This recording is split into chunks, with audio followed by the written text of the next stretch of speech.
കേരളത്തിലെ ജനങ്ങളുടെ ബിഹേവിയർ, ഇപ്പോൾ ബിഹേവിയർ സയൻസൊക്കെ പഠിക്കുകയും അതിനെക്കുറിച്ച് ആ ബിഹേവിയർ അഭിനയിച്ച് കാണിക്കുക എന്ന് പറഞ്ഞാൽ ചെറിയ കാര്യമല്ല. ഒരു പാവപ്പെട്ടവനായിട്ട് പണക്കാരൻ അഭിനയിക്കുന്നു, അല്ലെങ്കിൽ പരമദരിദ്രനായിട്ട് അഭിനയിക്കുന്നു. അഭിനയം എന്ന് പറഞ്ഞാൽ ചെറിയ കാര്യമല്ല. ബസ് വന്നാൽ കാശ് കുറഞ്ഞ ട്രാൻസ്പോർട്ടിൽ തള്ളിക്കയറും. എന്നാൽ തൊട്ടപ്പുറത്ത് കുട്ടിയെ ചേർക്കുന്നത് ഫീസ് കൊടുക്കുന്ന സ്കൂളിലാണ്.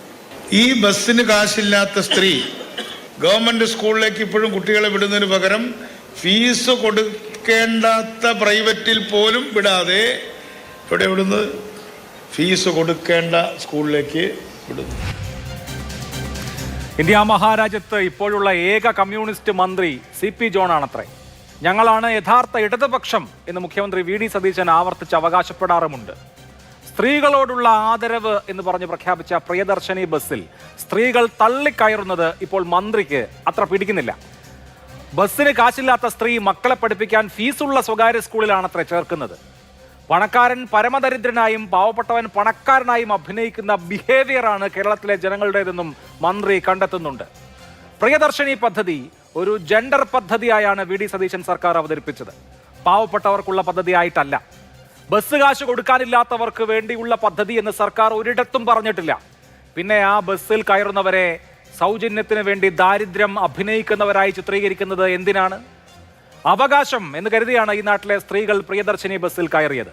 അത് ഞങ്ങളുടെ ഔദാര്യമായിരുന്നു എന്ന് പറയുന്നത് അവരെ അവഹേളിക്കലാണ്, അവരുടെ ആത്മാഭിമാനത്തിന് വില പറയലാണ്. അത് ന്യായീകരിക്കാൻ മന്ത്രിയുടെ ബൗദ്ധിക വാചാടോപം പോരാതെ വരും. നിരുപാധികം ഖേദം പ്രകടിപ്പിക്കുക എന്നത് ഒരു സാമാന്യ മര്യാദയാണ്. അതുപോലും കേരളത്തിലെ സ്ത്രീ സമൂഹം അർഹിക്കുന്നില്ല എന്നാണ് ഈ സർക്കാർ കരുതുന്നത് എങ്കിൽ അങ്ങനെ. ചർച്ചയിൽ Shrimati CS Sujatha CPM, Shrimati soya Joseph Congress, Shri P Shyamraj BJP, Shrimati Anu Pappachan അധ്യാപിക എന്നിവർ. ആദ്യം ശ്രീമതി സോയ ജോസഫ്, താങ്കളൊരു അധ്യാപികയാണ്, കോളേജ് അധ്യാപികയാണ്. അതുകൊണ്ട് തന്നെ ബസ്സിൽ പോകാം, കാറിൽ പോവാം, വേണമെങ്കിൽ ഫ്ലൈറ്റിലും പോവാം. അതിനുള്ള സാമ്പത്തിക ശേഷിയുണ്ട്. ഒരു പ്രിയദർശിനി ബസ് വരുമ്പോൾ കയറുന്നത് അത് സ്ത്രീ എന്ന നിലയിലുള്ള ഒരു അവകാശമായിട്ടല്ലേ, അതല്ലാതെ പൈസ എടുക്കാനില്ലാത്തത് കൊണ്ടല്ലല്ലോ. അപ്പോൾ ആ നിലയിൽ പ്രിയദർശിനി ബസ്സിനെ തങ്ങളുടെ ജെൻഡർ ഐഡന്റിറ്റിക്കുള്ള അംഗീകാരമായി കണ്ട്, അതിനെ അവകാശമായി കണ്ട് കയറിയ ആളുകളെ, ഇത്രയും നാൾ കയറിയ ആളുകളെ അവഹേളിക്കുന്ന പ്രസ്താവനയാണ് ഗതാഗത മന്ത്രിയുടെ വായിൽ നിന്നുണ്ടായതെന്ന് സോയ്ക്ക് തോന്നുന്നുണ്ടോ? ഞാൻ അദ്ദേഹത്തിന്റെ നിങ്ങൾ കാണിച്ചിട്ടുള്ള പ്രസംഗത്തിന്റെ ഭാഗം മാത്രമല്ല, അതിലെ മുഴുവൻ വാചകങ്ങളും കേട്ടു. അദ്ദേഹം പിന്നീട് നടത്തിയ തിരുത്തലുകൾ കേട്ടു. പിന്നീട് 2-3 തവണയായി അദ്ദേഹം പറഞ്ഞിട്ടുള്ള കാര്യങ്ങൾ ശ്രദ്ധിച്ചു. ഇതിൽ വാസ്തവവിരുദ്ധമായിട്ടുള്ള എന്തെങ്കിലും കാര്യം പറഞ്ഞിട്ടുള്ളതായി എനിക്ക് തോന്നുന്നില്ല. എന്നെ സംബന്ധിച്ച് വളരെ വ്യക്തിപരമായി അറിയാവുന്ന, വളരെ വ്യക്തിപരമായി, ഒരുപക്ഷെ കേരള രാഷ്ട്രീയത്തിൽ നിന്ന് നിൽക്കുന്ന ഏതൊരു രാഷ്ട്രീയ നേതാവിനേക്കാളും എനിക്ക് അടുപ്പമുള്ള, പരിചയമുള്ള, അദ്ദേഹത്തിന്റെ നിലപാടുകളോട്, ബോധ്യങ്ങളോടൊക്കെ വളരെ കൃത്യമായി അറിയുന്ന ഒരാൾ കൂടിയാണ് ഞാൻ. അത് തീർച്ചയായും അഡ്മിറ്റ് ചെയ്തുകൊണ്ട് തന്നെയാണ് സംസാരിക്കുന്നത്. ഞാനിപ്പോ ചർച്ചയ്ക്ക് കയറുന്നതിന് തൊട്ട് മുൻപ് കൂടി അദ്ദേഹത്തെ മിനിസ്റ്ററെ വിളിച്ച് സംസാരിക്കുക കൂടിയുണ്ടായി. അപ്പൊ ആദ്യം തന്നെ അദ്ദേഹം പറയുന്നൊരു കാര്യം, എന്റെ ഭാഗത്തു നിന്ന് പറ്റിയ ഏതെങ്കിലും തരത്തിൽ അദ്ദേഹം ഈ പറയുന്നത് പോലെ, നിങ്ങൾ ഈ പറഞ്ഞു വെക്കുന്നത് പോലെ ആളുകളെ അവഹേളിക്കുക, അതിൽ കയറിയ മനുഷ്യരെ മുഴുവൻ അവഹേളിക്കാനായിരുന്നെങ്കിൽ ഇത്തരം ഒരു പദ്ധതി കൊണ്ടുവരികയോ അല്ലെങ്കിൽ ആ പദ്ധതിക്ക് വേണ്ടി സർക്കാരിനുണ്ടാകുന്ന വലിയ ബാധ്യതകളുണ്ട്, പ്രശ്നങ്ങളുണ്ട്. ഇതൊന്നും ഈ പദ്ധതി കൊണ്ടുവരുമ്പോൾ തന്നെ ഏറ്റവും നല്ല രീതിയിൽ സ്ത്രീകൾക്ക് കൊണ്ടുവന്ന ശേഷം അങ്ങനെ പറയാൻ പാടില്ല എന്നുള്ളതാണല്ലോ അതിലെ പ്രാഥമികമായ കാര്യം. ഇവിടെ ഇപ്പോ ശ്രീമതി സോയ പറഞ്ഞു വസ്തുതാവിരുദ്ധമായി മന്ത്രിയുടെ ഭാഗത്ത് ഒരു പരാമർശവും ഉണ്ടായില്ല എന്ന്. നോക്കൂ, ഇപ്പോൾ കേരളത്തിലെ ജനങ്ങളുടെ ബിഹേവിയർ എന്ന് പറയുന്നത് പണക്കാരൻ പാവപ്പെട്ടവനായിട്ടും പണക്കാരൻ അതുപോലെ പാവപ്പെട്ടവൻ പണക്കാരനായിട്ടും ഒക്കെ അഭിനയിക്കുക എന്നുള്ളതാണ്. അങ്ങനെ കേരളത്തിൽ ഏതെങ്കിലും ബിഹേവിയറൽ സയൻസ് സ്റ്റഡീസ് നടന്നിട്ടുണ്ടോ? അങ്ങനെ കേരളീയ ജനതയുടെ ഒരു പൊതു സ്വഭാവം എന്ന് പറയുന്നത് പാവപ്പെട്ട ആള് ഞാൻ വലിയ പണക്കാരനാണെന്ന് അഭിനയിക്കുകയും അതേസമയം തന്നെ നേരെ തിരിച്ചു നോക്കുക, അങ്ങനെയൊക്കെ ഏത് സ്റ്റഡീസിന്റെ അടിസ്ഥാനത്തിലാണ് മന്ത്രി അങ്ങനെ പറയുന്നത്? അതുപോലെ തന്നെ ഈ ബസ് കയറുന്ന ആളുകൾ അവർ കുട്ടികളെ പഠിപ്പിക്കുന്നത് സ്വകാര്യ സ്കൂളുകളിലാണ്. കേരളത്തിലെ പൊതുവിദ്യാലയങ്ങൾ, പെയ്ഡഡ് സ്കൂളുകളിലും സർക്കാർ സ്കൂളുകളിലും അപ്പോൾ ആരും കുട്ടികളെ ചേർക്കുന്നില്ലേ? ഏത് സ്റ്റാറ്റിസ്റ്റിക്സിന്റെ അടിസ്ഥാനത്തിലാണ് സ്വകാര്യ സ്കൂളുകളിൽ ഫീസ് കൊടുക്കേണ്ട സ്കൂളുകളിലാണ് ഈ യാത്രക്കാരായ ആളുകൾ കയറിയ യാത്രക്കാരുടെ മക്കളെ പഠിപ്പിക്കുന്നതെന്ന് പറയുന്നത് എന്ത് അടിസ്ഥാനത്തിലാണ്? അല്ല, അത് കേരളത്തിന്റെ ഒരു പൊതുചിത്രം നമുക്കൊക്കെ അറിയാവുന്നതാണ്. ഇത് നമ്മൾ വെറുതെ കണ്ണടച്ചിരുട്ടാക്കിയത് കൊണ്ട് കാര്യമില്ല. അദ്ദേഹം പറഞ്ഞു വെക്കുന്ന ഇപ്പൊ കഴിഞ്ഞ സർക്കാരിന്റെ കാലത്ത് നമ്മൾ ഏറ്റവും കൂടുതൽ ചർച്ച ചെയ്തൊരു വാചകമായിരുന്നു അതിദാരിദ്ര്യ വിമുക്ത കേരളം എന്ന് കൊട്ടിഘോഷിക്കപ്പെട്ട ഒരു സ്ഥലത്താണ് നമ്മൾ നിൽക്കുന്നത്. അദ്ദേഹം പറഞ്ഞു വെച്ചിട്ടുള്ള, നിങ്ങൾ ഈ കാണിച്ച ആ വൈറ്റിനപ്പുറത്തേക്ക് അദ്ദേഹം പറഞ്ഞു വെച്ചൊരു വസ്തുതയുണ്ട്. കേരളത്തിലെ കുടുംബിനികളുടെ കൈകളിലേക്ക് പണം എത്തുന്നില്ല എന്ന് പറയുന്ന ഒരു വാചകം അദ്ദേഹം പറഞ്ഞു വെച്ചു. നിങ്ങളത് കേട്ട് കാണില്ല, എനിക്ക് കേട്ടിട്ടുണ്ടോ എന്നും എനിക്കറിയില്ല. സ്ത്രീകളുടെ കൈകളിലേക്ക് പണം എത്തുക എന്ന് പറയുന്നത് വളരെ പ്രധാനപ്പെട്ട ഒരു കാര്യമാണ്. അത് പുരുഷന്മാരുടെ കയ്യിൽ പണമുണ്ടോ അല്ലെങ്കിൽ കുടുംബനാഥന്റെ കയ്യിൽ പണമുണ്ടോ എന്നുള്ളതല്ല. സ്ത്രീകളുടെ കൈകളിലേക്ക് പണം എത്തുക എന്ന് പറയുന്നത് വളരെ സ്ട്രെസ്ഡ് ആയിട്ട്, അല്ലെങ്കിൽ കേരളത്തിലെ സ്ത്രീകളെ സംബന്ധിച്ച് അതൊരു വലിയ ചോദ്യമായി നിൽക്കുന്ന ഒരു കാര്യം തന്നെയാണ്. അത് നിങ്ങൾക്ക് ആർക്കും തർക്കം ഉണ്ടാവുമെന്ന് ഞാൻ കരുതുന്നില്ല. കാരണം പുരുഷന്റെ കയ്യിലെ പണമല്ല. കാരണം ബഹുഭൂരിപക്ഷം സ്ത്രീകളും അൺഎംപ്ലോയിഡ് ആയിട്ടുള്ള ആളുകളുണ്ട്. അത്തരത്തിൽ സ്ത്രീകളുടെ കൈകളിലേക്ക് പണം എത്തുക, അത്തരത്തിലുള്ള സ്ത്രീകളെ, പണം ഇല്ലാത്ത സ്ത്രീകളെ ഈ പറയുന്ന പ്രിയദർശിനിയുമായി ബന്ധപ്പെട്ട് അല്ലെങ്കിൽ അവരുടെ മൊബിലിറ്റിയുമായൊക്കെ ബന്ധപ്പെട്ട് വലിയ മുന്നേറ്റം കൊണ്ടുവരാൻ പ്രിയദർശിനിക്ക് കഴിഞ്ഞു എന്നുള്ള കാര്യത്തിൽ യാതൊരു സംശയവുമില്ല. ദാരിദ്ര്യം ഉള്ളതുകൊണ്ടാണല്ലോ. എന്തെങ്കിലും തരത്തിൽ പ്രയാസമുള്ള ആളുകളാണെങ്കിൽ അല്ലെങ്കിൽ പ്രയാസമില്ലാത്ത ആളുകളാണെങ്കിൽ ഈ തിക്കിലും തിരക്കിലും പെട്ടെന്ന് ആ ബസ്സിലേക്ക് ഓടിക്കയറില്ല. അപ്പൊ അവർക്ക് പ്രയാസമുള്ളത് കൊണ്ടാണ് സ്ത്രീകളെ സംബന്ധിച്ച് പണം മുടക്കാൻ അവരുടെ ലിമിറ്റഡ് ആക്സസ് ടു ഈ പറയുന്നത് പോലെ അവരുടെ പണം വളരെ ബുദ്ധിമുട്ടേറിയ പ്രയാസമുള്ള ഒരു ഘടകമായി ഇപ്പോഴും കേരളത്തിലെ സ്ത്രീകൾ നിൽക്കുന്നുണ്ട് എന്നുള്ള കാര്യത്തിൽ തർക്കമില്ല. പിന്നെ രണ്ടാമത് ചോദിച്ച ചോദ്യം, എവിടെ നിന്നാണ് സ്വകാര്യ സ്കൂളിന്റെയും അല്ലെങ്കിൽ സർക്കാർ സ്കൂളിന്റെയും ഒക്കെ കണക്കിട്ടുന്ന കേരളത്തിലെ സർക്കാർ സ്കൂളുകളുടെ എണ്ണം, സർക്കാർ സ്കൂളുകളിൽ എൻറോൾ ചെയ്യുന്ന കുട്ടികളുടെ എണ്ണം, സ്വകാര്യ സ്കൂളുകളുടെ എണ്ണം, സ്വകാര്യ സ്കൂളുകളിൽ എൻറോൾ ചെയ്യപ്പെടുന്ന കുട്ടികളുടെ എണ്ണവും കൃത്യമായി സർക്കാർ സ്കൂളിനതിനേക്കാൾ ഇരട്ടിയാണ് എന്നുള്ളതൊരു യാഥാർത്ഥ്യമാണ്. അതിൽ സംശയം ഉണ്ടാവും. ഇരട്ടിയാണ്. അത് ഏത് കണക്കെടുത്ത് നിങ്ങൾ പരിശോധിച്ചാലും നിങ്ങൾക്ക് കാണാൻ കഴിയുന്ന കാര്യമാണ്. എനിക്കിതിൽ യാതൊരു സംശയവുമില്ല. ഇതൊക്കെ ഏത് സെൻസസ് ആണ്, ഏത് സ്റ്റാറ്റിസ്റ്റിക്സ് ആണെന്നൊക്കെ ചോദിച്ചാൽ കേരളത്തിൽ കൃത്യമായ അത്ര ഒരു കണക്കുണ്ട്. നിങ്ങൾ വിദ്യാഭ്യാസ വകുപ്പിന്റെ കീഴിൽ പോയി അന്വേഷിച്ചാൽ മതി. കേരളത്തിൽ പകുതി ഗവൺമെന്റ് സംവിധാനങ്ങളിൽ വിദ്യാഭ്യാസം ചെയ്യുമ്പോൾ അതിന്റെ ഇരട്ടിയാണ്. എന്തുകൊണ്ടാണത് സംഭവിക്കുന്നത്? ഇപ്പൊ നിങ്ങൾ പറഞ്ഞു അദ്ദേഹം എന്തുകൊണ്ടാണ് സംഭവിക്കുന്നത്? കേരളത്തിലെ സർക്കാർ വിദ്യാലയങ്ങൾ അല്ലെങ്കിൽ പൊതുവിദ്യാഭ്യാസം, സർക്കാർ എയ്ഡഡ് വിദ്യാഭ്യാസം നിലവാര തകർച്ച നേരിടുന്നത് കൊണ്ടാണോ? ഈ ബസ്സിൽ ഇടിച്ചു കയറുന്ന ആശുപത്രിയിൽ പോകാൻ വേണ്ടി സ്വകാര്യ ആശുപത്രികളെ ഒഴിവാക്കി സർക്കാർ ആശുപത്രികളെ ആശ്രയിക്കുന്ന ജനവിഭാഗങ്ങൾ അവരുടെ മക്കളെ അൺഎയ്ഡഡ് സ്കൂളുകളിൽ അയക്കുന്നത് കേരളത്തിലെ പൊതുവിദ്യാഭ്യാസത്തിന് ഒരു വിലയില്ലാത്തത് കൊണ്ടോ മൂല്യമില്ലാത്തത് കൊണ്ടാണോ? എനിക്കറിയില്ല, ഞാൻ ചോദിക്കാം. അല്ല, അഭിലാഷിന് മനസ്സിലാവാത്തെന്ന് എനിക്കറിയില്ല. അതിന്റെ കണക്കുകൾ തന്നെ അതിന്റെ ഉത്തരം പറയുമല്ലോ.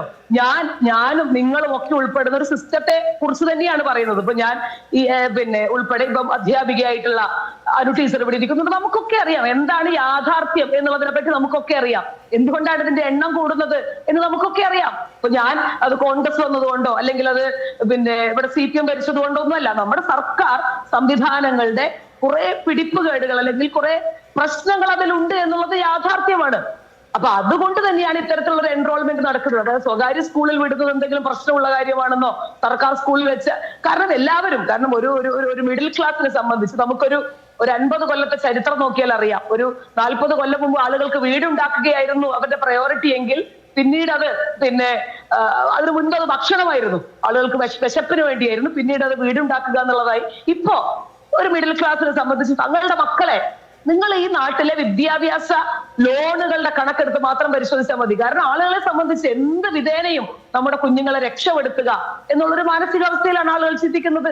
ഇതിലൊന്നും എന്തെങ്കിലും വസ്തുതാവിരുദ്ധമായിട്ടുള്ള കാര്യം അദ്ദേഹം പറഞ്ഞതായിട്ട് എനിക്ക് ഇതുവരെ തോന്നിയിട്ടില്ല എന്നുള്ളത് തന്നെയാണ്. പിന്നെ അദ്ദേഹത്തിന്റെ 2 മക്കളും എനിക്കറിയാം. അദ്ദേഹത്തിന്റെ ഭാര്യ ഒരു സർക്കാരിന്റെ സംവിധാനത്തിലുള്ള ഒരു ഉദ്യോഗസ്ഥയായിരുന്നു. എന്നിട്ടും അദ്ദേഹത്തിന്റെ 2 കുട്ടികളും സർക്കാർ കോട്ടൺ ഹിൽ സ്കൂളിലാണ് പഠിച്ചത്. എനിക്ക് വ്യക്തിപരമായി അറിയുന്ന ഒരു കാര്യമാണ്. അത് മാത്രമല്ല, ഇന്ന് അവരൊക്കെ ലോകത്തിലെ തന്നെ ഏറ്റവും മികച്ച യൂണിവേഴ്സിറ്റികളിലെ അധ്യാപികമാരും റിസർച്ചർമാരും ഒക്കെ ആയിട്ട് ജോലി ചെയ്യുന്ന ആളുകളാണ്. അപ്പൊ നിങ്ങൾ ഒരാളുടെ നിലപാടിനെ, നിങ്ങൾ ആ തള്ളിക്കയറ്റം എന്നുള്ളൊരു വാക്കുകൊണ്ട് ഒരാൾ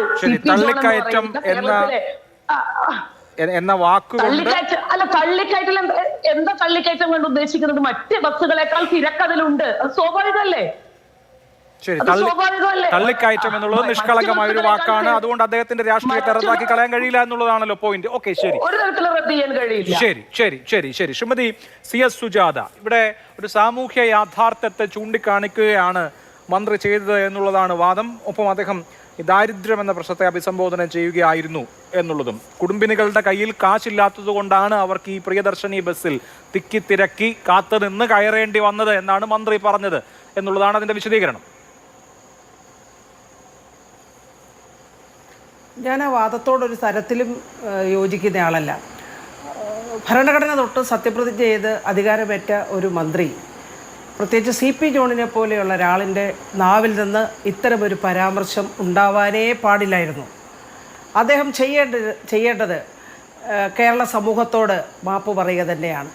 തൻ്റെ പ്രസ്താവന പിൻവലിച്ച് മാപ്പ് പറയുക തന്നെയാണ് അദ്ദേഹം ചെയ്യേണ്ടത്. കാരണം എത്ര മോശപ്പെട്ട ഒരു സ്റ്റേറ്റ്മെൻ്റ് അദ്ദേഹം നടത്തിയത്. എത്ര ന്യായീകരിച്ചാലും അതൊരു തരത്തിൽ അംഗീകരിക്കാൻ കഴിയില്ല. കാരണം അദ്ദേഹം യഥാർത്ഥത്തിൽ ഇപ്പോൾ അങ്ങ് തന്നെ സൂചിപ്പിച്ച പോലെ കഴിഞ്ഞ UDF അവരുടെ പ്രകടന പത്രികയിൽ പറഞ്ഞതാണ്, സ്ത്രീകൾക്ക് ഞങ്ങൾ അധികാരത്തിൽ വന്നാൽ സൗജന്യ യാത്ര പ്രിയദർശിനി പദ്ധതി അവർ പ്രഖ്യാപിക്കുകയുണ്ടായി. അന്ന് പറഞ്ഞത് ഈ പറയുന്ന ഓർഡിനറി ബസ്സുകളിൽ മാത്രമല്ല, എല്ലാ ബസ്സുകളിലുമാണ് പറഞ്ഞത്. അത് പിന്നെ ഓർഡിനറി ബസ്സിൽ മാത്രമാക്കി. പ്രധാനപ്പെട്ട തലസ്ഥാന നഗരിയിലെ ഓർഡിനറി ബസ് സിറ്റി ഫാസ്റ്റാക്കി മാറ്റിയതൊക്കെ നമ്മൾ കാണുകയുണ്ടായി.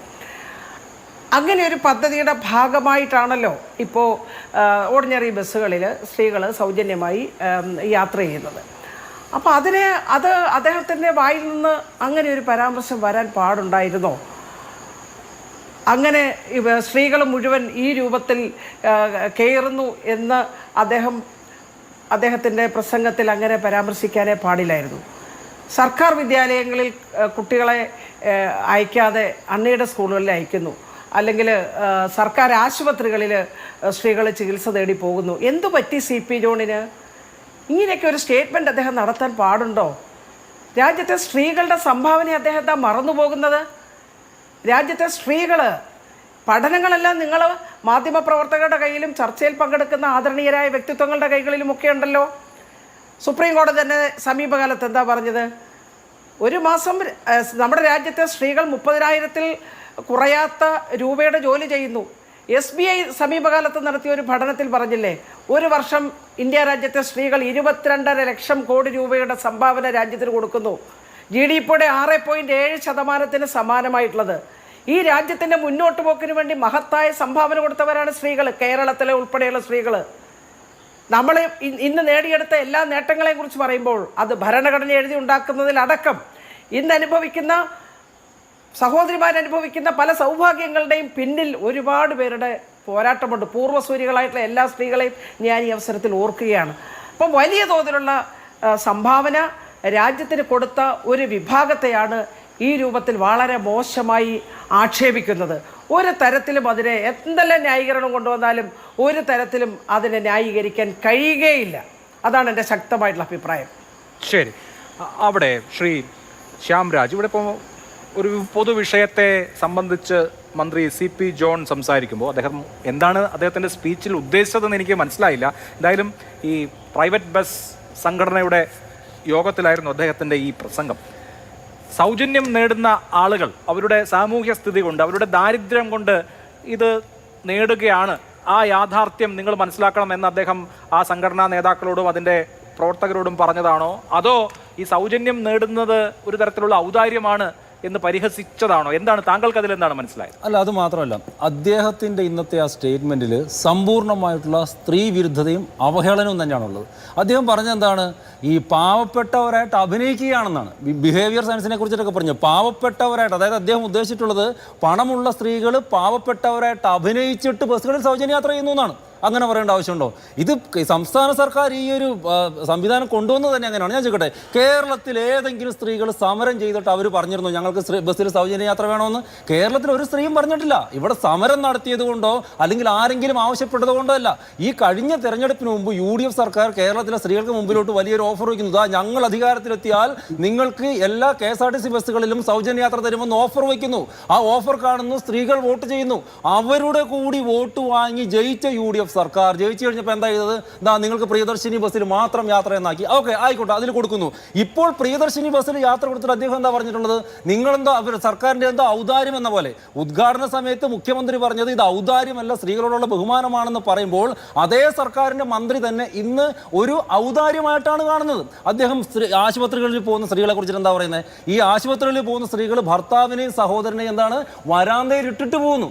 എത്രമാത്രം അവഹേളനമാണെന്ന് വെച്ചാൽ ഏത് സ്ത്രീയാണ്, അദ്ദേഹം പറയട്ടെ, കേരളത്തിലെ ഏത് സ്ത്രീയാണ് ഭർത്താവിനെ ആശുപത്രിയുടെ വരാന്തയിൽ ഇട്ടിട്ട് പോകുന്നത്? ഇതിലൂടെ അദ്ദേഹം പറയുന്ന ഒരു കാര്യം കൂടിയുണ്ട്. കേരളത്തിന്റെ ആശുപത്രികളിൽ, സർക്കാർ ആശുപത്രികളിൽ ഇപ്പോഴും വരാന്തകളിൽ ജനങ്ങൾ കിടക്കേണ്ടി വരുന്നു. ഇന്ന് കേരളത്തിൽ തന്നെ ഉത്തരം പറയട്ടെ, അതായത് UDF സർക്കാർ തന്നെ ഭരിക്കുമ്പോൾ വരാന്തകളിൽ കിടക്കേണ്ടി വരും എന്നാണ് പറയുന്നത്. ഒരു കാര്യം കൂടി ഇതിനകത്ത് അദ്ദേഹം മനസ്സിലാക്കേണ്ട ഒരു കാര്യം, ഒന്ന് ഈ ബിഹേവിയർ ക്ലാസിനെ കുറിച്ചിട്ടാണല്ലോ CP ജോൺ പറഞ്ഞ്. ആദ്യം CP ജോൺ ബിഹേവിയർ ക്ലാസ്സിൽ പോയിരിക്കണം, ബിഹേവിയർ സയൻസിന്റെ ബിഹേവിയർ ക്ലാസ്സിൽ പോയിരിക്കണം. എങ്ങനെയാണ് ജനങ്ങളോട് സംസാരിക്കേണ്ടതെന്ന് പഠിക്കണം. അവരെ അവഹേളിക്കുന്നതല്ല, അവരുടെ ആത്മാഭിമാനത്തെ ഹനിക്കുന്നതല്ല, മാന്യമര്യാദയ്ക്ക് എങ്ങനെയാണ് സംസാരിക്കേണ്ടതെന്ന്, മന്ത്രി എങ്ങനെയാണ് സംസാരിക്കേണ്ടത് അദ്ദേഹം പറയണം. ഇവിടെ നോക്കൂ, ഒരു കാര്യം ആലോചിച്ച് നോക്കൂ. അദ്ദേഹം വാഹനത്തിൽ യാത്ര ചെയ്യുന്നു. ആ വാഹനം ആരുടെയാണ്? ഇവിടുത്തെ സാധാരണക്കാരായിട്ടുള്ള പൗരന്റെ നികുതി പണത്തിൽ നിന്ന് ഉണ്ടാക്കിയ വാഹനമാണ്. ഞാൻ ചോദിക്കട്ടെ, ഇതിനകത്ത് ശരിക്കും ചെയ്യേണ്ടതെന്നറിയോ? കേരളത്തിലെ സ്ത്രീകൾ ഇറങ്ങിയിട്ട് ഈ മന്ത്രി യാത്ര ചെയ്യുമ്പോൾ വഴിയിൽ തടഞ്ഞു നിർത്തണം. എന്നിട്ട് വണ്ടിയിൽ കയറുന്ന അദ്ദേഹത്തോട് ചോദിക്കണം എങ്ങോട്ടായി തള്ളി കയറി പോകുന്നതെന്ന്. കാരണം ഈ പണം, ഈ പറയുന്ന പ്രിയദർശിനി ബസ്സിലെ പോലും പണം കൊടുക്കുന്നത് സൗജന്യമായിട്ടല്ലെന്നേ. ഇവിടുത്തെ സാധാരണക്കാരായിട്ടുള്ള ജനങ്ങളുടെ നികുതിപ്പണം, ഈ വാഹനങ്ങളിൽ യാത്ര ചെയ്യുന്ന ജനങ്ങൾക്ക് അവകാശപ്പെട്ട നികുതിപ്പണം കൊണ്ട് തന്നെയാണ് അവർ യാത്ര ചെയ്യുന്നത്. അതല്ലാതെ CP ജോണിന്റെ അല്ലെങ്കിൽ കോൺഗ്രസ് പാർട്ടിയുടെ തറവാട്ടിൽ നിന്ന് എടുത്തുകൊണ്ട് പണം കൊണ്ടൊന്നുമല്ല. അപ്പോൾ ആ രീതിയിലുള്ള ഒരു സംസാരം നടത്താൻ വേണ്ടിയിട്ടും പാടില്ല. അങ്ങനെ നടന്നിട്ടുണ്ടെങ്കിൽ ഇവിടുത്തെ ജനങ്ങൾ തീർച്ചയായിട്ടും തിരിച്ചു പറയണം, വണ്ടി തടഞ്ഞു നിർത്തിയിട്ട് ഇത് അങ്ങനെ അങ്ങോട്ട് തള്ളിക്കയറി പോകേണ്ട ആവശ്യമൊന്നുമില്ല. കാരണം എല്ലാ രീതിയിലും ജനങ്ങളുടെ നികുതി പണം പറ്റി ജീവിക്കുന്ന ഒരു മന്ത്രി ഇത്തരത്തിലുള്ള വാക്കുകൾ പറയാൻ വേണ്ടിയിട്ട് പാടില്ല. അത് തന്നെയാണ് ഇതിനകത്ത് ഒന്നാമത്തെ പ്രശ്നം എന്ന് പറയുന്നത്. ശരി, ശ്രീമതി അനു പാപ്പച്ചൻ, ഈ കാര്യത്തിൽ നമ്മളൊരു പരിശോധന നടത്തുമ്പോൾ പ്രിയദർശിനി ബസ്സുകൾ വന്നത് വലിയൊരു വിഭാഗം ജനങ്ങൾക്ക്, വിശിഷ്യ വർക്കിംഗ് ക്ലാസ്സിന് ആശ്വാസകരമായിട്ടുണ്ട് എന്നുള്ളതൊരു വസ്തുതയാണ്. ജനങ്ങൾ പക്ഷേ ആത്മാഭിമാനമുള്ള ആളുകളാണ്, എല്ലാവരും അങ്ങനെയാണ്. അവർ അവരുടെ അവകാശം എന്ന നിലയിൽ പ്രിയദർശിനി ബസ്സിലെ ആ യാത്ര അവർ നടത്തുന്നുണ്ട്. അവർക്ക് അവരുടെ ദാരിദ്ര്യം പ്രൂവ് ചെയ്യേണ്ട യാതൊരു ബാധ്യതയും ഇല്ല. അതിനേതെങ്കിലും കാർഡ് കാണിക്കലോ BPL-കാർക്കോ അതല്ലെങ്കിൽ ഏതെങ്കിലും തരത്തിലുള്ള ദാരിദ്ര്യ ലഘൂകരണ പദ്ധതികളുടെ ഭാഗമായിട്ടുള്ളവർക്കോ ഉള്ള യാത്ര എന്ന് എവിടെയും സ്പെസിഫൈ ചെയ്തിട്ടില്ല. അങ്ങനെ യാതൊരു തരത്തിലുള്ള കാറ്റഗറൈസേഷനും ഇല്ല. എല്ലാ സ്ത്രീകളും അവൈൽ ചെയ്തുകൊണ്ടിരുന്ന ഒരു അവകാശമാണ്. അപ്പോൾ അതും ദാരിദ്ര്യവും തമ്മിൽ ഇങ്ങനെ ഒരുമിച്ച് പറയുമ്പോൾ യാത്രികരായ സ്ത്രീകളുടെ, നാളെ ഒരു ബസ്സിൽ കയറാൻ പോകുന്ന ഒരു സ്ത്രീയുടെ ആത്മാഭിമാനത്തെ അതൊരു തരത്തിലും ബാധിക്കുന്നതല്ലേ? അഭിലാഷ്, എനിക്കിതിനകത്ത് അദ്ദേഹം ആദ്യം പറഞ്ഞത് ന്യായീകരിക്കാനോ അല്ലെങ്കിൽ വിശദീകരിക്കാനോ രണ്ടാമത് പറഞ്ഞതാണ് കൂടുതൽ പ്രശ്നമാകുന്നത് എന്ന് തോന്നുന്നുണ്ട്. കാരണം ഇതിനകത്ത് ദരിദ്രരായിട്ടുള്ള സ്ത്രീകൾക്ക് വേണ്ടിയിട്ടാണ് ഈ പദ്ധതി എന്ന്, അങ്ങനെയല്ലായിരുന്നു UDF-ന്റെ വാഗ്ദാനം എന്ന് ഇവിടെ ഇരുന്ന് എല്ലാവരും സംസാരിച്ചു കഴിഞ്ഞു. തെരഞ്ഞെടുപ്പിന് മുൻപാണ് ഈ വാഗ്ദാനം നൽകിയതെന്ന് ഓർക്കുക. അതുമാത്രമല്ല, തെരഞ്ഞെടുപ്പ് കഴിഞ്ഞ് അധികാരത്തിൽ വന്നതിന് ശേഷം എന്താണോ വാഗ്ദാനം, ആ വാഗ്ദാനത്തിന്റെ സമയത്ത് ഇറങ്ങിയിരുന്ന പോസ്റ്ററുകളൊക്കെ എനിക്കിപ്പോഴും ഓർമ്മയുണ്ട്. കാരണം സ്ത്രീകൾക്ക് എവിടെ വേണമെങ്കിലും യാത്ര പോകാം, സ്ത്രീകൾക്ക് എവിടെ വേണമെങ്കിലും ടൂർ പോകാം, പെൺകുട്ടികൾക്ക് യാത്ര പോകാം, അങ്ങനെ വളരെ മനോഹരമായിട്ടുള്ള, വളരെ പോസിറ്റീവായിട്ടുള്ള, വളരെ പുരോഗമനപരമായിട്ടുള്ള പോസ്റ്ററുകളായിരുന്നു അന്നുണ്ടായിരുന്നത്. അതിനുശേഷം അധികാരത്തിൽ വന്നതിന് ശേഷം വളരെ സെലക്റ്റീവായിട്ടുള്ള ബസ്സുകളിലേക്ക് അത് ചുരുക്കി. നോക്കൂ, സ്ത്രീകളുടെ ഒരു കാര്യം വരുമ്പോൾ ഇത്തരത്തിലുള്ള ചുരുക്കലുകൾ ഉണ്ടാവുന്നു. അപ്പോൾ പോലും കിട്ടിയത് ഭാഗ്യം, ഇതന്നെ കിട്ടിയത് ഭാഗ്യം എന്നുള്ള രീതിയിലാണ് കേരളത്തിലെ പൊതുബോധം സംസാരിച്ചതെന്ന് നമ്മൾ ഓർക്കേണ്ടതുണ്ട്. അത് കഴിഞ്ഞ് അതിൽ ട്രാവൽ ചെയ്യുമ്പോൾ, യാത്ര ചെയ്യുമ്പോൾ വാസ്തവത്തിൽ മന്ത്രി ഇതിനെ വളരെ പോസിറ്റീവായിട്ട് കാണണമെന്നാണ് അവർക്കൊരു ഭരണ നേട്ടമായി പറയേണ്ടുന്ന ഒരു കാര്യമാണ്. കാരണം അത്രയധികം സ്ത്രീകൾ ഈ ഒരു പൊതു സംവിധാനം ഉപയോഗിക്കുന്നു എന്നാണ് മനസ്സിലാക്കേണ്ടത്. അതിൽ എവിടെയാണ് ദാരിദ്ര്യം വരുന്നത്? ദരിദ്രരായിട്ടുള്ള സ്ത്രീകൾ മാത്രമല്ല പ്രിയദർശിനി ബസ്സിൽ കയറുന്നത് എന്ന് ആലോചിക്കുക. മറ്റൊന്ന്, ഈ സ്ത്രീകളുടെ അവസ്ഥയെപ്പറ്റി അദ്ദേഹം ആദ്യം അദ്ദേഹം സ്ത്രീകൾ കുട്ടികളെ സ്വകാര്യ സ്കൂളിൽ ആക്കുന്നു. സ്ത്രീകളുടെ മാത്രമാണോ കുട്ടികൾ? രണ്ടാമത്, അതായത് അതിൻ്റെ എന്തെങ്കിലും ഒരു പ്രശ്നം ഉണ്ടാകുമ്പോൾ അല്ലെങ്കിൽ അത്തരത്തിലുള്ള സങ്കീർണതകൾ ഉണ്ടാകുമ്പോൾ അത് സ്ത്രീകളുടെ തലയിലേക്ക് ചാരുന്ന തരത്തിലുള്ള ഈ സ്ത്രീ വിരുദ്ധത ഈ ഭരണകർത്താക്കളിൽ നിന്ന് സ്ഥിരമായി ഉണ്ടാവുകയാണ്. രണ്ടാമത് പറഞ്ഞ കാര്യം എന്താണ്? ആരും സ്വകാര്യ ആശുപത്രിയിൽ പോകുന്നില്ല. പിന്നെ എന്തിനാണ് സർക്കാർ ആശുപത്രി പോകാനാണ് നമ്മളവിടെ, സർക്കാർ ആശുപത്രിയിലേക്ക് പോകാനാണല്ലോ ജനങ്ങൾ ആഗ്രഹിക്കുന്നത്. അതൊരു അഭിമാനമായിട്ട്, സർക്കാരിന്റെ നേട്ടമായിട്ട് പറയേണ്ടുന്ന കാര്യമാണ്. അതവിടെ നിൽക്കട്ടെ. ഇനി അടുത്ത ഘട്ടത്തിൽ അദ്ദേഹം പറയുന്നത്, അതിനെ ന്യായീകരിച്ചുകൊണ്ട്, അല്ലെങ്കിൽ ഞാൻ പറഞ്ഞത് ഉണ്ടായത് ഇങ്ങനെയാണ് എന്ന് പറഞ്ഞുകൊണ്ട് അദ്ദേഹം ന്യായീകരിച്ച് പറയുന്ന കാര്യങ്ങളാണ് അടുത്ത ഒരു പ്രശ്നമായിട്ട് വരുന്നത്. കാരണം ഒരു പൊതു സംവിധാനത്തിൻ്റെ ബെനിഫിറ്റ് എന്ന് പറയുന്നത് സ്ത്രീകളുടെ മൊബിലിറ്റിയെ സംബന്ധിച്ച്, സ്ത്രീകളുടെ പൊതു ഇടത്തിലേക്കുള്ള പ്രവേശനത്തെ സംബന്ധിച്ച് വളരെ പോസിറ്റീവായിട്ട് നമ്മൾ പറയുന്ന ഒരു കാര്യമാണ്. എന്തുകൊണ്ടാണ് കേരളത്തിലെ ഇത്രയധികം അല്ലെങ്കിൽ അത് വോട്ട് രാഷ്ട്രീയത്തിന് വേണ്ടിയിട്ടുള്ളതാണെന്നുള്ള തരത്തിലുള്ള ചർച്ചകൾ ഉണ്ടായപ്പോൾ പോലും കേരളത്തിലെ ഫെമിനിസ്റ്റുകളോ അല്ലെങ്കിൽ പുരോഗമനപരമായി ചിന്തിക്കുന്ന സ്ത്രീകളോ മറ്റു മനുഷ്യരോ ഇതിനെ അനുകൂലിച്ചതിന് പ്രധാനപ്പെട്ട ഒരു കാര്യം സ്ത്രീകളുടെ പൊതു ഇടത്തിലേക്കുള്ള പ്രവേശനം സാധ്യമാക്കുന്ന തരത്തിലുള്ള ഒരു മാറ്റമാകും എന്നുള്ളത് കൊണ്ടാണ്.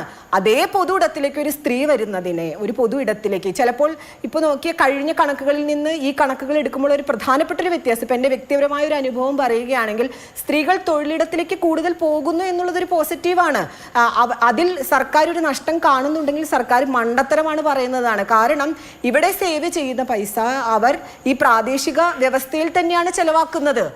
നമ്മുടെ കടകളിലും നമ്മുടെ കച്ചവട സ്ഥാപനങ്ങളിലും നമ്മുടെ ഇടങ്ങളിൽ തന്നെയാണ് ചെലവാക്കുന്നത്. അപ്പം എങ്ങനെയാണ് ഇത് സ്ത്രീകൾ ഒരു നഷ്ടമുണ്ടാക്കുന്നു എന്നുള്ള രീതിയിൽ സംസാരിക്കുക? അതായത് അതിൻ്റെ ധ്വനി അതാണ്. സ്ത്രീകൾ കയറുന്നത് കൊണ്ടാണ് ഇത്രയധികം നഷ്ടമുണ്ടാകുന്നത്. മറ്റ് നഷ്ടങ്ങളൊന്നും ഒരു നഷ്ടമല്ല. KSRTCക്ക് നഷ്ടമുണ്ടാകുന്നതിന് പ്രധാനപ്പെട്ട ഒരു ബാധ്യത സ്ത്രീകൾ ഉണ്ടാക്കുന്നത് എന്നുള്ളൊരു ധ്വനി അതിനകത്ത് വരുന്നുണ്ട്. അല്ലെങ്കിൽ പൊതുബോധം അങ്ങനെ പ്രവർത്തിക്കുന്നുണ്ട് എന്നുള്ളതാണ്. ഇന്ന് തന്നെ വന്നിട്ടുള്ള പ്രതികരണങ്ങൾ ശ്രദ്ധിച്ചു നോക്കൂ. എന്തിനാണ് സർക്കാർ ഇത്തരത്തിലുള്ള ആനുകൂല്യം കൊടുക്കുന്നത്? സ്ത്രീകൾക്ക് ഇത്തരത്തിലുള്ള ആനുകൂല്യം, അവരുടെ വീട്ടിലും സ്ത്രീകളുണ്ട്, അവരുടെ വീട്ടിലും ഈ പറഞ്ഞ അമ്മയും പെങ്ങളും ഭാര്യയും ഒക്കെ ഈ പൊതു സംവിധാനം ഉപയോഗിക്കുന്നവരാണെന്ന് ആലോചിക്കുക. അപ്പോൾ വളരെ കൃത്യമായിട്ട് കേരളത്തിലുള്ള സ്ത്രീ വിരുദ്ധമായിട്ടുള്ള ഒരു പൊതുബോധത്തെ സപ്പോർട്ട് ചെയ്തുകൊണ്ട് സംസാരിക്കുകയാണ് മന്ത്രി ചെയ്യുന്നത്. അവിടെയാണ് പ്രശ്നം വരുന്നത്. ഈ ആനുകൂല്യം കൊടുക്കുക എന്ന് പറഞ്ഞാൽ അതൊരു ദാനമല്ല എന്നും അത് കൃത്യമായിട്ടുള്ള ഒരു അവകാശമാണെന്നും ആ അവകാശത്തെ ഒരു ക്ഷേമ പദ്ധതിയായി മാത്രം കാണുന്നു എന്നുള്ളിടത്താണ് പ്രശ്നം. അതൊരു ക്ഷേമ പദ്ധതിയല്ല, അതൊരു എംപവർമെന്റ് പദ്ധതിയാണ്. അത് കുറച്ചുകൂടി വിശാലമായി ചിന്തിക്കാനുള്ള ഒരു കാഴ്ചപ്പാട് ഒരു മിനിസ്റ്റർക്ക് വേണമെന്നുള്ളതാണ്. എങ്കിൽ മാത്രമാണ് നമുക്ക് അടുത്ത തലത്തിലേക്കുള്ള ഒരു വളർച്ചയോ വികാസമോ ഉണ്ടാകുള്ളൂ. ഇപ്പൊ പെൺകുട്ടികൾ അവർ ദാരിദ്ര്യം കൊണ്ടാണോ പ്രിയദർശിനി ബസ് ഉപയോഗിക്കുന്നത്? അല്ല, അത് അവരുടെ ഒരു മൊബിലിറ്റിയുടെ ഭാഗമായിട്ട് ഇപ്പോൾ ഒരു സ്ഥലത്തേക്ക് യാത്ര പോകണം.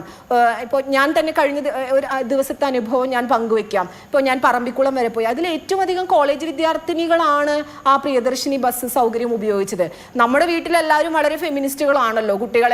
നമ്മുടെ പെൺകുട്ടികളെ യാത്രയ്ക്ക് കൊണ്ടുപോകുക അല്ലെങ്കിൽ യാത്രയ്ക്ക് വിടാൻ അനുവദിക്കുന്ന തരത്തിലുള്ളൊരു സിസ്റ്റം ആണല്ലോ ഇവിടെ നിലനിൽക്കുന്നത്. അഭിലാഷിന് അത് ഞാൻ പ്രത്യേകം പറയേണ്ട കാര്യമില്ല.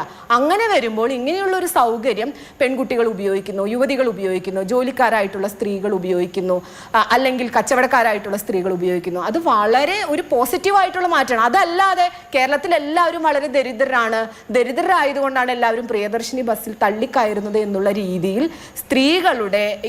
സ്ത്രീകളുടെ സ്വാതന്ത്ര്യ പ്രഖ്യാപനത്തെ ചുരുക്കി കാണുന്ന ഒരു തരത്തിലുള്ള ഒരു പ്രസ്താവനയായിട്ട് അത് മാറി എന്നുള്ളതാണ്. അദ്ദേഹം അതിനെ എങ്ങനെ വിശദീകരിക്കാൻ ശ്രമിക്കുമ്പോഴും അത് അത്തരത്തിലുള്ളൊരു അപകടമാണ് ചെയ്യുന്നത്. മറ്റൊരു കാര്യം കൂടി, അദ്ദേഹം ഇതൊരു സ്വകാര്യ ബസ് അസോസിയേഷൻ്റെ മീറ്റിങ്ങിലാണ് പറഞ്ഞത് എന്നുള്ളത്. അപ്പോൾ അതിൽ ആദ്യത്തെ വാചകം അദ്ദേഹം പറഞ്ഞ് ഞാൻ ശ്രദ്ധിച്ചു. അതായത് നിങ്ങളോടുള്ള വിരോധം കൊണ്ടോ അല്ല, അല്ലെങ്കിൽ എന്നോടുള്ള സ്നേഹം കൊണ്ടോ അല്ല, ഞങ്ങളോടുള്ള സ്നേഹം കൊണ്ടോ അല്ല പ്രിയദർശിനി ബസ് ഉപയോഗിക്കുന്നത്. അത് അദ്ദേഹം പറഞ്ഞത് വളരെ വാസ്തവമാണ്. സ്വകാര്യ ബസ്സിന് എന്തെങ്കിലും നഷ്ടം വന്നിട്ടുണ്ടെങ്കിൽ, ഇത്തരത്തിലുള്ളൊരു പദ്ധതി വഴി സ്വകാര്യ ബസ് ഉടമകൾക്ക് നഷ്ടമുണ്ടെങ്കിൽ അതിൻ്റെ ബാധ്യത സ്ത്രീകളുടെ തലയിലേക്ക് ചാരി വെക്കുന്ന രീതിയിലാണ് ബാക്കി സ്റ്റേറ്റ്മെന്റുകൾ വരുന്നത്. അവിടെയാണ് പ്രശ്നം. അങ്ങനെയുള്ള ബാധ്യതകൾ ഉണ്ടെങ്കിൽ അതിന് മറ്റു മാർഗങ്ങൾ, സർക്കാർ സബ്സിഡി കൊടുക്കുക, അതിലെ റൂട്ട് സമയം നോക്കുക, ഇത്തരത്തിലുള്ള ബദൽ മാർഗങ്ങൾ നോക്കിയാണ് ചെയ്യേണ്ടത്. അതല്ലാതെ ഈ പ്രശ്നം ഇത് ഉണ്ടാവാനുള്ള കാരണം സ്ത്രീകൾ തള്ളിക്കയറുന്നത് മൂലമാണെന്ന് പറയുന്നിടത്താണ് അതിന്റെ പൊളിറ്റിക്സ് മാറി വരുന്നത്.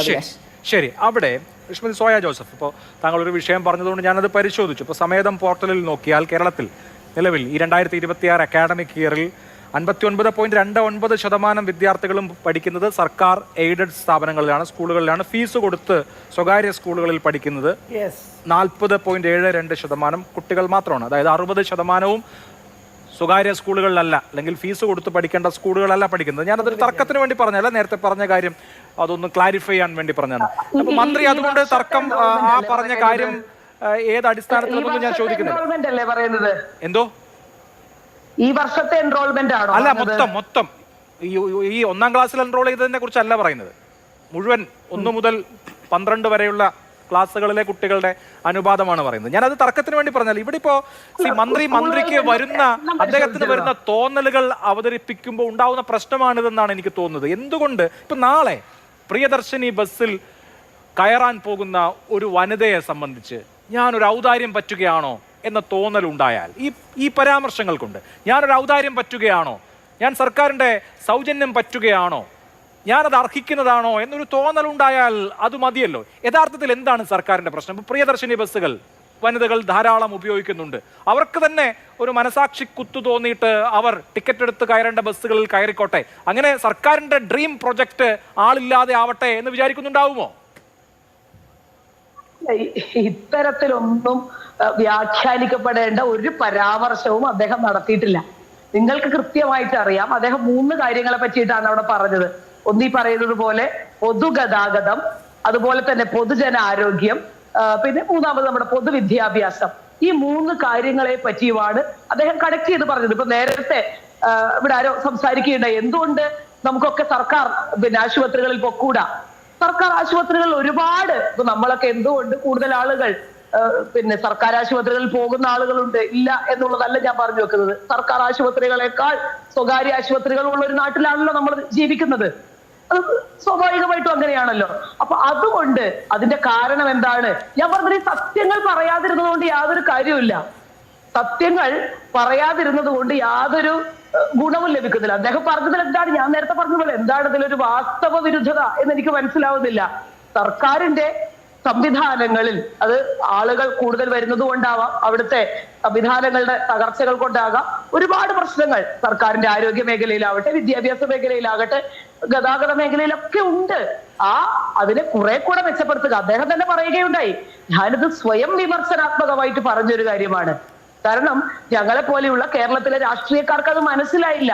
എന്തുകൊണ്ടാണ് നേരത്തെ BJPയുടെ പ്രതിനിധി ഇവിടെ പറയുന്നത് കേട്ടിട്ടുണ്ടാവും, കേരളത്തിലെ ഒരു സ്ത്രീയും സമരം ചെയ്തത് കൊണ്ടല്ല ഇത് കൊടുത്തതെന്ന് പറഞ്ഞു. അപ്പൊ അതിന്റെ അർത്ഥം സ്ത്രീകൾക്ക് ഇത് ആവശ്യമില്ലായിരുന്നു എന്നാണോ? അങ്ങനെ ആവശ്യമില്ലായിരുന്നു എന്നാണെങ്കിൽ എന്തുകൊണ്ടാണ് സ്ത്രീകൾ അതിലേക്ക് കയറുന്നത്? വലിയ രീതിയിലുള്ള പ്രശ്നം അതല്ലല്ലോ. ഞാൻ ചോദിച്ചതുപോലെ, അതായത് നാളെ ഒരു സ്ത്രീക്ക്, ഇതുവരെ ഒരു സ്ത്രീ അവരുടെ ആ ജെൻഡറിന്റെ ആഘോഷമായി തന്നെ നേരത്തെ അനു ഇവിടെ സൂചിപ്പിച്ചതുപോലെ പെൺകുട്ടികൾ, കോളേജിൽ പഠിക്കുന്ന കുട്ടികളാവട്ടെ, ജോലി ചെയ്യുന്ന സ്ത്രീകളാവട്ടെ, അവരുടെ അവകാശം എന്ന നിലയിൽ കണ്ട ഒരു കാര്യത്തെ ഒരു ജെൻഡർ സ്പെസിഫിക് പദ്ധതിയെ, ഇതൊരു ദാരിദ്ര്യ ലഘൂകരണ പദ്ധതിയായിട്ടല്ലല്ലോ സർക്കാർ അവതരിപ്പിച്ചത്, ജെൻഡർ സ്പെസിഫിക് ആയിട്ടൊരു പദ്ധതിയാണ്, ഒരു ജെൻഡർ പ്രോജക്റ്റാണ്. അപ്പോൾ ആ നിലയിൽ അവരുടെ അവകാശമായി കണ്ട ഒരു കാര്യത്തെ ഞാൻ അതിദരിദ്രർക്ക് വേണ്ടിയുള്ള ഒരു പദ്ധതി മോഷ്ടിക്കുകയാണോ എന്ന മനോഭാവത്തോടു കൂടിയാണ് നാളെ ആ പദ്ധതിയുടെ ഗുണഭോക്താവുന്നതെങ്കിൽ അവർക്ക് ആത്മാഭിമാനത്തോടു കൂടി ആ ബസ്സിൽ കയറാൻ കഴിയോ? ഇതാണ് ഇവിടുത്തെ ഫണ്ടമെന്റൽ ആയിട്ടുള്ള ചോദ്യം. അതിനെ റദ്ദ് ചെയ്യുന്ന ഇത് എല്ലാവരും അല്ലെങ്കിൽ എല്ലാ സ്ത്രീകൾക്കും വേണ്ടിയുള്ളതാണ് എന്നുള്ളതിനെ റദ്ദ് ചെയ്യുന്ന എന്ത് സ്റ്റേറ്റ്മെന്റ് ആണ് അദ്ദേഹം നടത്തിയതെന്ന് എനിക്കിപ്പോഴും മനസ്സിലായിട്ടില്ല. ഞാൻ നേരത്തെ പറഞ്ഞല്ലോ, ഇത് 3 കാര്യങ്ങളെ കണക്ട് ചെയ്ത് അദ്ദേഹം സംസാരിച്ചതാണ്. ആളുകളുടെ ബിഹേവിയറൽ പാറ്റേൺ എന്ന് പറയുന്നത് സ്വാഭാവികമായിട്ട് നമ്മൾ ഇതൊക്കെ ഞാൻ നേരത്തെ പറഞ്ഞ ഈ 3 കാര്യങ്ങളുമായി ബന്ധപ്പെടുത്തി ഇതൊക്കെ കേരളത്തിൽ എക്സിസ്റ്റിംഗ് ആയിട്ടുള്ള ഒരു കാര്യമാണ്. അല്ലല്ല, ഈ എന്ത് പരാമർശം എന്ന് ചോദിച്ചാൽ ഞാൻ ഇടവേളയിലേക്ക് പോകുന്നു. പ്രിയദർശിനി ബസ് കാത്ത് തിക്കി തിരക്കി കയറുന്നത് കുടുംബിനികളുടെ കയ്യിൽ കാശില്ലാത്തത് കൊണ്ടാണ് എന്ന് അദ്ദേഹം പറഞ്ഞു. ഈ ബസ്സിന് കാശില്ലാത്ത സ്ത്രീയാണ് സ്വകാര്യ സ്കൂളിലേക്ക് കുട്ടികളെ വിടുന്നത് എന്ന് പറയുന്നു. അപ്പോ ബസ്സിന് കാശില്ലാത്ത സ്ത്രീ സ്വകാര്യ സ്കൂളിലേക്ക് കുട്ടിയെ വിടുന്നു എന്ന് പറയുന്നതിന്റെ അർത്ഥം എന്താണ്? അല്ല, അത് ഇപ്പൊ കേരളത്തിലെ ഒരു പൊതുബോധത്തെ സംബന്ധിച്ച് ചർച്ച ചെയ്താണ്. ഇപ്പൊ നേരത്തെ CPM-ന്റെ പ്രതിനിധി സുജാത മാം ഇവിടെ പറയുകയുണ്ടായിരുന്നു, ആളോഹരി വരുമാനത്തിന്റെ കണക്ക് പറഞ്ഞ് ഈ നാട്ടിൽ ദരിദ്രയായിട്ടുള്ള സ്ത്രീകളില്ല എന്ന് പറഞ്ഞു വെക്കാൻ കഴിയോ? അത് പറഞ്ഞു വെക്കാൻ കഴിയോ? ആളോഹരി വരുമാനം ഒരു സ്ത്രീകൾ, ഈ നാട്ടിലെ മുഴുവൻ സ്ത്രീകളും കോൺട്രിബ്യൂട്ട് ചെയ്യുന്നു എന്ന് പറഞ്ഞു കഴിഞ്ഞാൽ ഈ നാട്ടിൽ ഒരു സ്ത്രീ, ഇന്ത്യയിലെ ഓരോ സ്ത്രീകളും 10,000 രൂപ വെച്ച് കോൺട്രിബ്യൂട്ട് ചെയ്യാൻ കഴിവുള്ളവരാണ് എന്ന് ആളോഹരി വരുമാനത്തിന്റെ അടിസ്ഥാനത്തിൽ അല്ലെങ്കിൽ കോൺട്രിബ്യൂഷന്റെ അടിസ്ഥാനത്തിൽ പറയുമ്പോൾ ഈ നാട്ടിൽ എല്ലാവരുടെയും കയ്യിൽ 10,000 രൂപയുണ്ടെന്നാണ് അതിന്റെ അർത്ഥം. അങ്ങനെയല്ല. ഈ നാട്ടിൽ അതിന് കഴിവ്, ഞാൻ പറഞ്ഞതേ, ഈ സ്ത്രീകൾ എന്ന് പറയുന്നത് അവരുടെ കുടുംബനാഥൻ, ഞാൻ നേരത്തെ പറഞ്ഞതുപോലെ തന്നെ ദാരിദ്ര്യമില്ലെന്നോ സ്ത്രീകൾക്ക് ദാരിദ്ര്യമില്ലെന്നോ ഒന്നും അല്ല ഉദ്ദേശിച്ചത്. എനിക്കൊരു ഇടവേള അത്യാവശ്യമാണ്. ഇടവേളയ്ക്ക് ശേഷം നമുക്ക് ആ ചർച്ചയിലേക്ക് മടങ്ങിയെത്താം. ചർച്ചയിലേക്ക് വേണം. ശ്രീമതി CS സുജാത, നമ്മുടെ സമൂഹത്തിൽ ദാരിദ്ര്യമുണ്ട്, പണം ഇല്ലാത്ത ആളുകളുണ്ട്, വസ്തുതയാണ്. പക്ഷേ ദാരിദ്ര്യം, പണത്തിന് കുറവ് അനുഭവിക്കുന്നു എന്നുള്ളത് ഒരു അപമാനകരമായ കാര്യമൊന്നുമില്ല. മനുഷ്യരുടെ കയ്യിൽ ചിലപ്പോൾ പണമുണ്ടാവാം, പണമില്ലാതിരിക്കാം, പക്ഷെ അവരെല്ലാം അഭിമാനമുള്ള വ്യക്തികളാണ്. അപ്പോൾ ഈ ദാരിദ്ര്യം എന്ന് പറയുന്നത് ഒരു ആനുകൂല്യത്തിൻ്റെ മാനദണ്ഡമായി മാറുമ്പോൾ, ഒരു ബസ്സിൽ കയറാനുള്ള മാനദണ്ഡം എന്ന് പറയുന്നത് നിങ്ങളുടെ ദാരിദ്ര്യമാണ് എങ്കിൽ അതൊരു ദാരിദ്ര്യത്തിൻ്റെ പ്രകടനമാണ്, അതല്ലെങ്കിൽ ഒരു ദാരിദ്ര്യ വണ്ടിയായ ബസ് സ്വാഭാവികമായും മാറുമല്ലോ. അത് പലരുടെയും അഭിമാനത്തിന് ക്ഷതം ഏൽപ്പിക്കും. ഇപ്പോൾ മന്ത്രി പറയുന്നത് പോലെ ദാരിദ്ര്യം മൂടി വയ്ക്കാൻ താല്പര്യമുള്ള ആളുകൾ സമൂഹത്തിൽ ഉണ്ടാവും. ചിലപ്പോൾ അദ്ദേഹം തന്നെ പറയുന്നുണ്ട്, ചിലരുടെ വേഷം കണ്ടാൽ അവർ ദരിദ്രരാണെന്ന് തോന്നില്ല. 10,000-12,000 വരുമാനം ഉണ്ടാവുള്ളൂ, പക്ഷെ അവരുടെ വേഷം കണ്ടാൽ അവർ ദരിദ്രരാണെന്ന് തോന്നില്ല എന്ന് പറയുന്നുണ്ട്. അങ്ങനെ തോന്നേണ്ട കാര്യമില്ല. ദാരിദ്ര്യം എന്ന് പറയുന്നത് ആ നിലയ്ക്കുള്ള ഒരു പ്രകടനപരതയാക്കേണ്ട കാര്യവുമില്ല. ഇവിടുത്തെ പ്രശ്നം ഇനി മുതൽ സ്ത്രീകൾ അവരുടെ ദാരിദ്ര്യവുമായി അസോസിയേറ്റ് ചെയ്ത് ഈ സൗജന്യ യാത്രയെ കാണുമോ എന്നുള്ളതാണ്.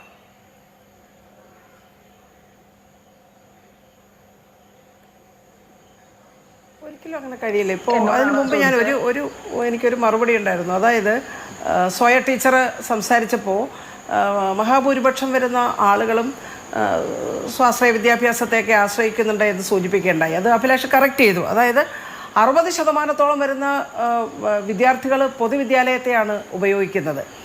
പൊതുവിദ്യാഭ്യാസ മേഖല കൈവരിച്ച നേട്ടത്തെ നമ്മൾ അഭിമാനത്തോടെയാണ് കാണുന്നത്.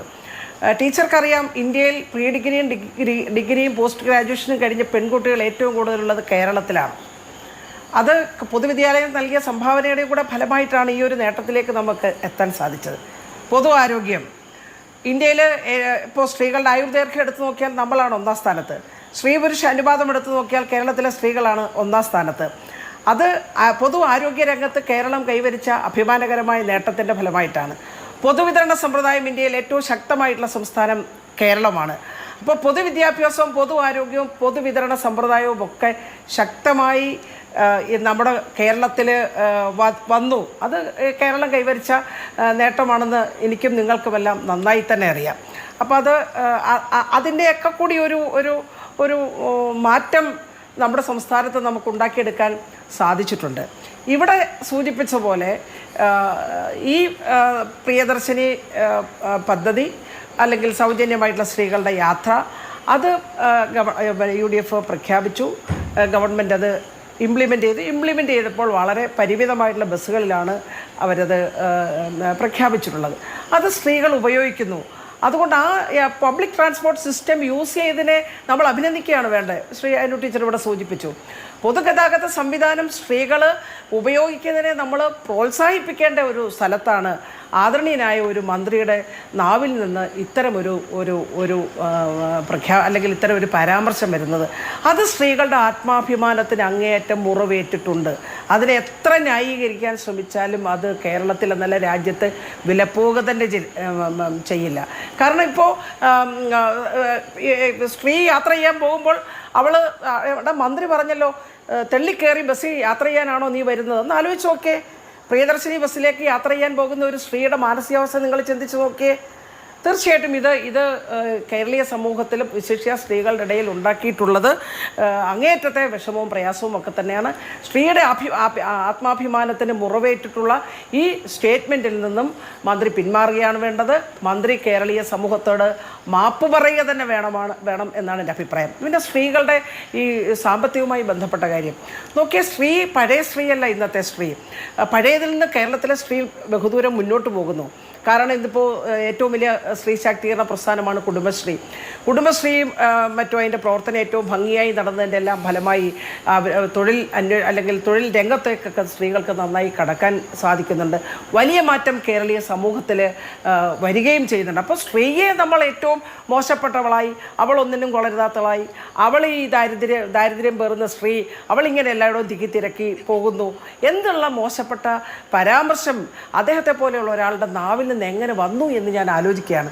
അപ്പോൾ എനിക്ക് സൂചിപ്പിക്കാൻ കഴിയുന്ന പുരുഷ കേന്ദ്രീകൃതമായ ഒരു സാമൂഹ്യ വ്യവസ്ഥയിലാണ് നമ്മൾ ജീവിക്കുന്നത്. അതിൻ്റെ എല്ലാം ഭാഗമായി തന്നെയാണ് ഇത്തരത്തിലുള്ള സ്റ്റേറ്റ്മെൻറ്റ് വരുന്നത്. അതോടൊപ്പം തന്നെ UDFൻ്റെ നയം ഇത് തന്നെയാണോ എന്ന് അറിയാനും ഞങ്ങൾക്ക് ആഗ്രഹമുണ്ട്. അതായത് ഈ ബസ് ഇൻട്രൊഡ്യൂസ് ചെയ്ത സമയത്ത് ബഹുമാനപ്പെട്ട മുഖ്യമന്ത്രി പറഞ്ഞ പരാമർശം അനു ടീച്ചർ ഇവിടെ സൂചിപ്പിക്കേണ്ടായി. അതിൽ നിന്നെല്ലാം തികച്ചും വ്യത്യസ്തമായിട്ടാണ് ഈ മന്ത്രി ഈ രൂപത്തിലുള്ള സ്റ്റേറ്റ്മെൻറ്റ് നടത്തുന്നത്. ഈ സ്റ്റേറ്റ്മെൻറ്റ് കേരളത്തിലെ സ്ത്രീകളോട് കാണിച്ച അങ്ങേയറ്റത്തെ വിവേചനമാണ്.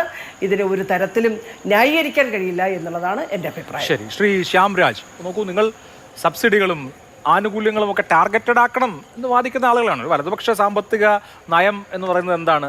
വെൽഫെയർ സ്റ്റേറ്റിൽ തന്നെയും ഏറ്റവും അത്യന്താപേക്ഷിതമായ ആളുകൾക്ക് അവരിലേക്ക് ടാർഗറ്റ് ചെയ്തിട്ടാണ് എല്ലാ പദ്ധതികളും കൊടുക്കേണ്ടത് എന്നൊക്കെയാണ്. അപ്പോൾ ഈ പ്രിയദർശിനി ബസ്സിനെ സംബന്ധിച്ചും എല്ലാവർക്കും കൊടുക്കേണ്ടതല്ല, മറിച്ച് സാമ്പത്തിക സഹായം ആവശ്യമുള്ള ആളുകളിലേക്ക് പരിമിതപ്പെടുത്തണം എന്നൊരു കാഴ്ചപ്പാടുള്ളപ്പോൾ ഇപ്പം മന്ത്രി ഇങ്ങനെ പറഞ്ഞു, ആ മന്ത്രിയുടെ വാക്കിൽ കയറി പിടിക്കുക എന്നുള്ളതിനപ്പുറത്ത് നിങ്ങളുടെ പൊളിറ്റിക്കൽ ഐഡിയോളജിയുമായി ചേരുന്നതല്ലേ മന്ത്രി പറയുന്ന കാര്യം?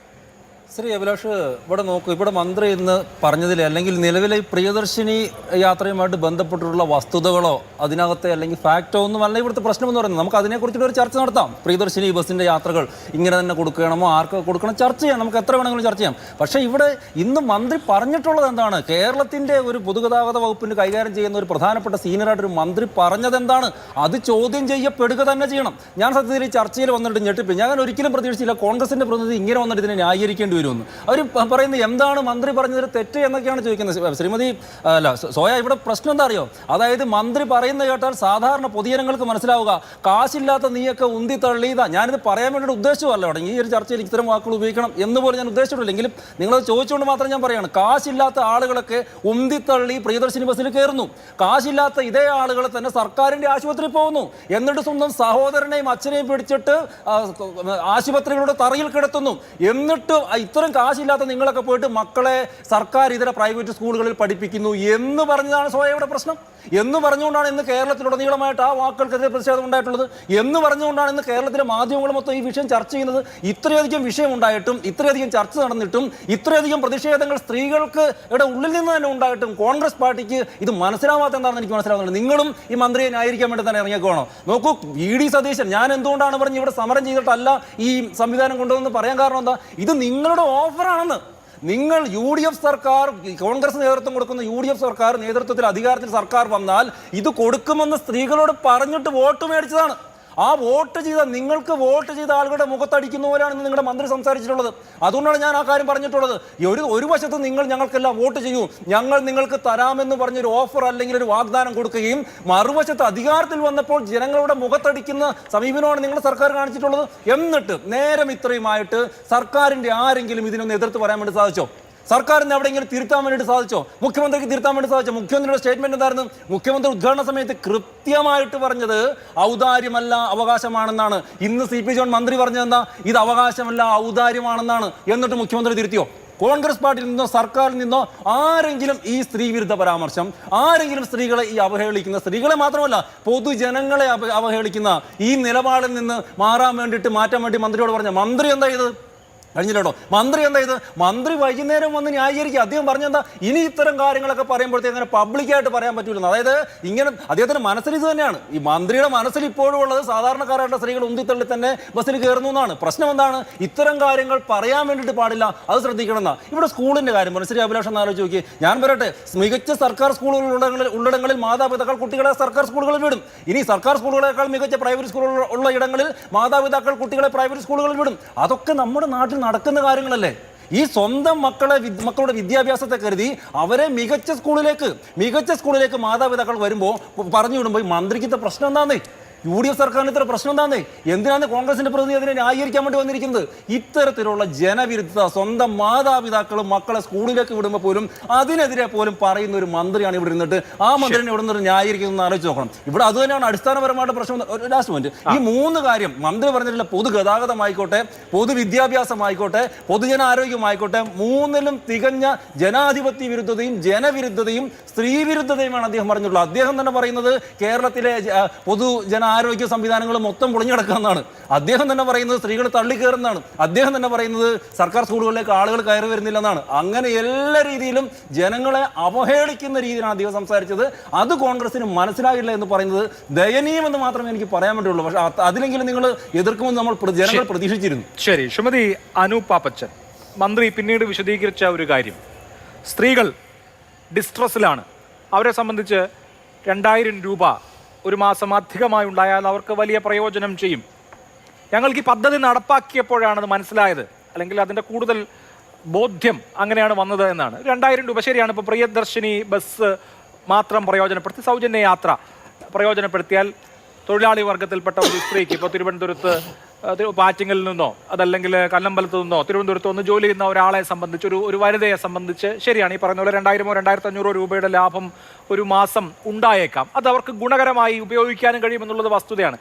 ഈ അദ്ദേഹത്തിന്റെ പ്രസംഗത്തിലൂടെ അദ്ദേഹം സ്ത്രീ സമൂഹം നേരിടുന്ന ഡിസ്ട്രസ് ആണ് അഡ്രസ് ചെയ്തതെന്ന് വിചാരിക്കുന്നുണ്ടോ? അഭിലാഷ്, ഇപ്പോൾ ഉദാഹരണത്തിന് ഇപ്പം അദ്ദേഹം ഇതിനെ അഭിസംബോധന ചെയ്ത വിധം, അതായത് ഈ സ്ത്രീകളെ ഊന്നിക്കൊണ്ടാണ് അദ്ദേഹം ഈ കാര്യങ്ങളെല്ലാം സംസാരിച്ചത്. ഇപ്പോൾ ആദ്യത്തെ ഭാഗത്തിലായാലും രണ്ടാമത്തെ ഭാഗത്തിലായാലും അദ്ദേഹത്തിൻ്റെ പ്രധാനപ്പെട്ട ഫോക്കസ് സ്ത്രീകളാണ്. കാരണം എന്താണ്? സ്ത്രീകളാണ് പ്രിയദർശിനിയിലെ സൗജന്യം ഉപയോഗിക്കുന്നത്. ഈ സൗജന്യം എന്നുള്ള വാക്കിൽ തന്നെ പ്രശ്നമുണ്ടെന്ന് വിചാരിക്കുന്ന ഒരാളാണ് ഞാൻ. കാരണം അത് ഒരു പൊതു സേവനം ഉപയോഗപ്പെടുത്താൻ കൊടുത്തിട്ടുള്ളൊരു അവസരമാണ്. അപ്പോൾ അതുകൊണ്ട് അതിന് സൗജന്യം എന്നുള്ള വാക്കിൽ നിന്ന് തന്നെ മാറ്റേണ്ടുന്ന ഒരു സമയം കഴിഞ്ഞിരിക്കുകയാണ്. നമ്മൾ എന്തിനാണ് ഇത്തരത്തിലുള്ള പൊതുവിടങ്ങൾ ഉണ്ടാക്കുന്നതെന്ന് ആദ്യം ആലോചിക്കുക. പൊതുവിദ്യാഭ്യാസത്തിലായാലും പൊതു ആരോഗ്യത്തിലായാലും പൊതു ഗതാഗതത്തിലായാലും ഇത്തരത്തിലുള്ള പൊതു എന്ന് പറയുന്ന വാക്കിന് വലിയ ഒരു രാഷ്ട്രീയമുണ്ട്. നമ്മൾ മുൻപ് പൊതു ഇടത്തിൽ എന്തൊക്കെ കാര്യങ്ങളാണ് ഉപയോഗിച്ചത്, അതിൻ്റെ നേട്ടങ്ങളാണ് ഇപ്പോൾ നമ്മൾ അനുഭവിക്കുന്നത് എന്നുള്ളത് മന്ത്രിക്ക് തീർച്ചയായും നിശ്ചയം ഉണ്ടാകേണ്ടുന്ന ഒരു കാര്യമാണ്. എന്തുകൊണ്ടാണ് നേരത്തെ സുജാത ടീച്ചർ സംസാരിച്ചതുപോലെ ഇത്രയധികം പെൺകുട്ടികൾ വിദ്യാഭ്യാസത്തിലേക്ക് വന്നത് ഇങ്ങനെ ഒരു പൊതു ഇടം ഉണ്ടായത് കൊണ്ട് മാത്രമാണ്. അപ്പോൾ ആ പൊതു ഇടത്തിലേക്ക് വിദ്യാഭ്യാസം ചെയ്ത പെൺകുട്ടികൾ പൊതു ഇടമായിട്ടുള്ള മറ്റൊരു പൊതുഗതാഗതത്തെ ഉപയോഗിക്കുന്നു എന്ന് പറയുന്നത് അതൊരു പോസിറ്റീവ് കാര്യമാണ്, ഞാൻ നേരത്തെ സൂചിപ്പിച്ചതുപോലെ തന്നെ. അപ്പോൾ അതുകൊണ്ട് അദ്ദേഹം രണ്ടാമത്തെ കാര്യത്തിൽ അദ്ദേഹം പറയുമ്പോൾ കൂടുതൽ അതിനെ കുറച്ചുകൂടി മനുഷ്യവിരുദ്ധമാക്കാണ്. സ്ത്രീവിരുദ്ധ മാത്രമല്ല, ഒരു പൊതു ഇടത്തെ ഒരു പൊതുവായിട്ട് നമ്മൾ സമീപിക്കേണ്ടുന്ന ഒരു സ്ഥലത്തെ പോലും അദ്ദേഹം തെറ്റിദ്ധരിപ്പിക്കുകയാണ്. കാരണം സൗജന്യമായി കൊടുക്കുന്നത് പാവപ്പെട്ടവന് മാത്രമല്ല, അല്ലെങ്കിൽ പാവപ്പെട്ടവർക്ക് മാത്രമല്ല എന്നുള്ളതാണ്. പൊതു പണം ഉപയോഗിച്ചിട്ടുള്ള ഒരു പൊതു സേവനം എന്ന് പറയുന്നത് ഒരു ജനാധിപത്യ രാജ്യത്തിലെ ഒരു ജനാധിപത്യ അവകാശമാണ്. ആ ജനാധിപത്യ അവകാശത്തെ കുറിച്ചിട്ടാണ് നമ്മൾ സംസാരിക്കുന്നത്. അപ്പോൾ ആ ജനാധിപത്യ അവകാശത്തിൽ ദരിദ്രർ എന്ന് പറയുമ്പോൾ ഒരേ സമയം തന്നെ ദരിദ്രരെ അദ്ദേഹം അധിക്ഷേപിക്കുന്നുണ്ട്, അല്ലെങ്കിൽ ഇവിടുത്തെ സിസ്റ്റത്തെ അദ്ദേഹം അധിക്ഷേപിക്കുന്നുണ്ട്. ഇതിനെ ഇങ്ങനെ ദരിദ്രർക്ക് വേണ്ടിയിട്ടുള്ള സൗജന്യമാണ് എന്ന് പറയുന്നത് ഒരു വലതുപക്ഷ കാഴ്ചപ്പാട് തന്നെയാണ്. നേരത്തെ അഭിലാഷ് അത് സൂചിപ്പിച്ചു കഴിഞ്ഞു. അങ്ങനെ ഇതൊരു ആനുകൂല്യമാണ്, ഇതൊരു ദാനമാണ് എന്ന് ഇത് പണ്ട് നമ്മൾ നിലനിന്നിരുന്ന ജന്മി കുടിയാൻ പോലെ തന്നെ നമുക്ക് തോന്നും, സ്വാഭാവികമായിട്ട് നമുക്കത് തോന്നും. അങ്ങനെയല്ലാതെ ഒരു പൊതു സിസ്റ്റത്തെ ഇപ്പം നമുക്കറിയാലോ, തമിഴ്നാട്ടിൽ, കർണാടകയിൽ, തെലുങ്കാനയിൽ, പഞ്ചാബിൽ, ജമ്മു കാശ്മീരിലൊക്കെ സ്ത്രീകൾ ഇത്തരത്തിലുള്ള പൊതുഗതാഗതത്തെ, സൗജന്യ ഗതാഗതത്തെ ആശ്രയിച്ച് മുന്നോട്ട് വന്നിട്ടുണ്ട്. അപ്പോൾ സ്ത്രീയുടെ മുന്നോട്ട് പോക്കിനെ പ്രോത്സാഹിപ്പിക്കുന്ന അടുത്ത ഒരു ഘട്ടത്തിലേക്ക് കടക്കുകയാണ് വേണ്ടതെന്നിരിക്കെ ഈ തള്ളിക്കയറ്റം എന്നുള്ള വാക്കിൽ മാത്രം പിടിച്ചിട്ടല്ല ഞാൻ സംസാരിക്കുന്നത്. മറിച്ച് അദ്ദേഹം പറയുന്ന ഓരോ വാചകങ്ങൾ, ആദ്യം പറഞ്ഞ വാചകങ്ങളായിട്ട് രണ്ടാമത് പറഞ്ഞ കാര്യങ്ങളായിട്ട് അദ്ദേഹത്തിന് ഈ സാമൂഹിക മനസ്ഥിതിയിൽ നിന്ന്, ഇവിടെ നിലനിൽക്കുന്ന പൊതുബോധത്തിൽ നിലനിൽക്കുന്ന സാമൂഹിക മനസ്ഥിതിയിൽ നിന്ന് യാതൊരു തരത്തിലുള്ള ഒരു മാറ്റവും ഉണ്ടായിട്ടില്ല എന്നുള്ളതാണ് നമ്മൾ മനസ്സിലാക്കുന്നത്. അപ്പൊ അദ്ദേഹം ഇപ്പോൾ സോയ ഇവിടെ സൂചിപ്പിച്ച അദ്ദേഹം സ്ത്രീകളുടെ അല്ലെങ്കിൽ സ്ത്രീകൾ മുന്നോട്ട് വരട്ടെ എന്നാണ് ഉദ്ദേശിച്ചതെന്ന്. പക്ഷെ അങ്ങനെയാണെങ്കിൽ അദ്ദേഹം പറയേണ്ടത് ഈ സർക്കാർ വന്നതിന് ശേഷം ഈ പൊതുഗതാഗതം വളരെ നന്നായി സ്ത്രീകൾ ഉപയോഗിക്കുന്നു, അതിൽ സർക്കാരിന് അഭിമാനമുണ്ട് എന്നാണ് ആ സ്വകാര്യ ബസ് അസോസിയേഷൻ സമ്മേളനത്തിൽ അദ്ദേഹം പറയേണ്ടത്. നേരെ മറിച്ച് അദ്ദേഹം അവിടെ ചെന്ന് പറഞ്ഞത് ഈ പറഞ്ഞ ആദ്യത്തെ ഒരു പാരഗ്രാഫ് മുഴുവനും, ആദ്യം പറഞ്ഞ വാചകങ്ങൾ മുഴുവനും ഇങ്ങനെ അഭിനയിക്കേണ്ടി വരുന്നു എന്നുള്ള രീതിയിൽ. ഞാൻ ചോദിക്കട്ടെ, നമ്മൾ എങ്ങനെയാണ് സമൂഹത്തിൽ പെരുമാറുന്നത്, ഈ സിസ്റ്റത്തിൽ പെരുമാറുന്നത് എന്നുള്ളതിന് പോലും ഒരു സമൂഹം ഒരു ഘടന ഉണ്ടാക്കിയിട്ടുണ്ട്. ഈ പറഞ്ഞ സ്ത്രീകൾ പോലും ഈ 10 കാശ് സമ്പാദിക്കുന്നത് പോലും സേവ് ചെയ്യുന്നത് പോലും ഈ സിസ്റ്റത്തിന് വേണ്ടിയാണ് എന്നുള്ളതാണ് മറ്റൊരു കാര്യം. ഇപ്പോൾ ഒരു വീട്ടിൽ ഒരു സ്ത്രീ തൻ്റെ, നേരത്തെ അഭിലാഷ് സൂചിപ്പിച്ചതുപോലെ, ഈ 2000 രൂപ ലാഭിക്കുന്നത് അവൾ കൂടി ഉൾപ്പെട്ട ഒരു സിസ്റ്റത്തിലാണ്, ഒരു കുടുംബത്തിൽ. അതിൻ്റെ ആനുകൂല്യം പറ്റുന്നത് ഈ പുരുഷൻ ഉൾപ്പെടുന്ന ഒരു വ്യവസ്ഥ കൂടി തന്നെയാണ് എന്നുള്ളതാണ് മറ്റൊരു കാര്യം. അപ്പൊ അതുകൊണ്ട് ആ രീതിയിൽ ചിന്തിക്കുകയാണെങ്കിൽ പോലും അതൊരു സ്ത്രീവിരുദ്ധമായിട്ടുള്ള പ്രസ്താവന തന്നെയാണ്. ശരി, അതിൽ ശ്രീമതി സോയ ജോസഫ്, ഇവിടുത്തെ പ്രശ്നം എന്താ? ദാരിദ്ര്യം അല്ലെങ്കിൽ പണം എടുക്കാനില്ലാത്ത അവസ്ഥ ഉണ്ടെന്നേ, ഇല്ലെന്നൊന്നും ആരും പറയുന്നില്ല. കേരളം ദാരിദ്ര്യമില്ലാത്ത നാടാണെന്ന് ആരെങ്കിലും പറഞ്ഞോ? എനിക്കറിയില്ല. പക്ഷെ ദരിദ്രയായ ഒരാളെ എടുക്കൂ, ഒരു വനിതയെ തന്നെ എടുക്കൂ, അവർ ദാരിദ്ര്യവും രണ്ടും രണ്ടല്ലേ? ഇവിടെ ഇപ്പോൾ ഒരു സ്ത്രീ ഒരു ചായക്കടയിൽ കയറാണ്, നിങ്ങൾ ദരിദ്രയായ സ്ത്രീയല്ലേ, നിങ്ങൾ പണം തരണ്ട എന്ന് പറഞ്ഞാൽ അവർ സമ്മതിക്കില്ല. അത് അവരുടെ അഭിമാനത്തിന്റെ പ്രശ്നമാണ്. ഒരു തുണിക്കടയിൽ കയറാണ്, അപ്പോൾ കട ഉടമ നിങ്ങൾ ദരിദ്രയായ ഒരു വ്യക്തി ആയതുകൊണ്ട് നിങ്ങൾ വാങ്ങിച്ച തുണിക്ക് പണം തരണ്ട എന്ന് പറഞ്ഞാൽ അവർ സമ്മതിക്കില്ല. അവർ പണം കൊടുത്ത് തന്നെ അത് വാങ്ങൂ. അഭിമാനം വളരെ പ്രധാനപ്പെട്ട കാര്യമാണല്ലോ. അപ്പോൾ നാളെ ഒരാൾ ഈ ബസ്സിൽ കയറുമ്പോൾ ഇത് ഞങ്ങളുടെ ദാരിദ്ര്യം പരിഹരിക്കാനുള്ള എന്തോ ഔദാര്യമാണല്ലോ എന്ന മട്ടിലൊരു തോട്ട് അവർക്കുണ്ടായാൽ അവർ ടിക്കറ്റ് എടുത്തേ യാത്ര ചെയ്യൂ, അവർ ടിക്കറ്റ് എടുത്തേ യാത്ര ചെയ്യൂ. ഇനിയിപ്പോൾ ടിക്കറ്റ് എടുക്കാനുള്ള ബസ് ഇനി ഒരു 5 മിനിറ്റോ 10 മിനിറ്റോ വൈകി വന്നാൽ ആ ബസ്സിൽ പോകാമെന്ന് വിചാരിക്കുകയുള്ളൂ. അങ്ങനെ നിങ്ങളുടെ ഔദാര്യം വേണ്ട. അഭിമാനിനികളല്ലേ നമ്മുടെ നാട്ടിലെ സ്ത്രീകൾ ശ്രീമതി സോയ. അപ്പോൾ അവരെ സംബന്ധിച്ച് അവർക്ക് പൊള്ളുന്ന ഒരു പരാമർശം ഒരു പക്ഷേ മനഃപൂർവ്വമായി ആയിരിക്കില്ല മന്ത്രിയിൽ നിന്നുണ്ടായത്, പക്ഷേ അങ്ങനെ ഒരു ഇമ്പാക്റ്റ് ഉണ്ടായി. അപ്പോൾ അതിനെ അഡ്രസ് ചെയ്യല്ലേ വേണ്ടത്?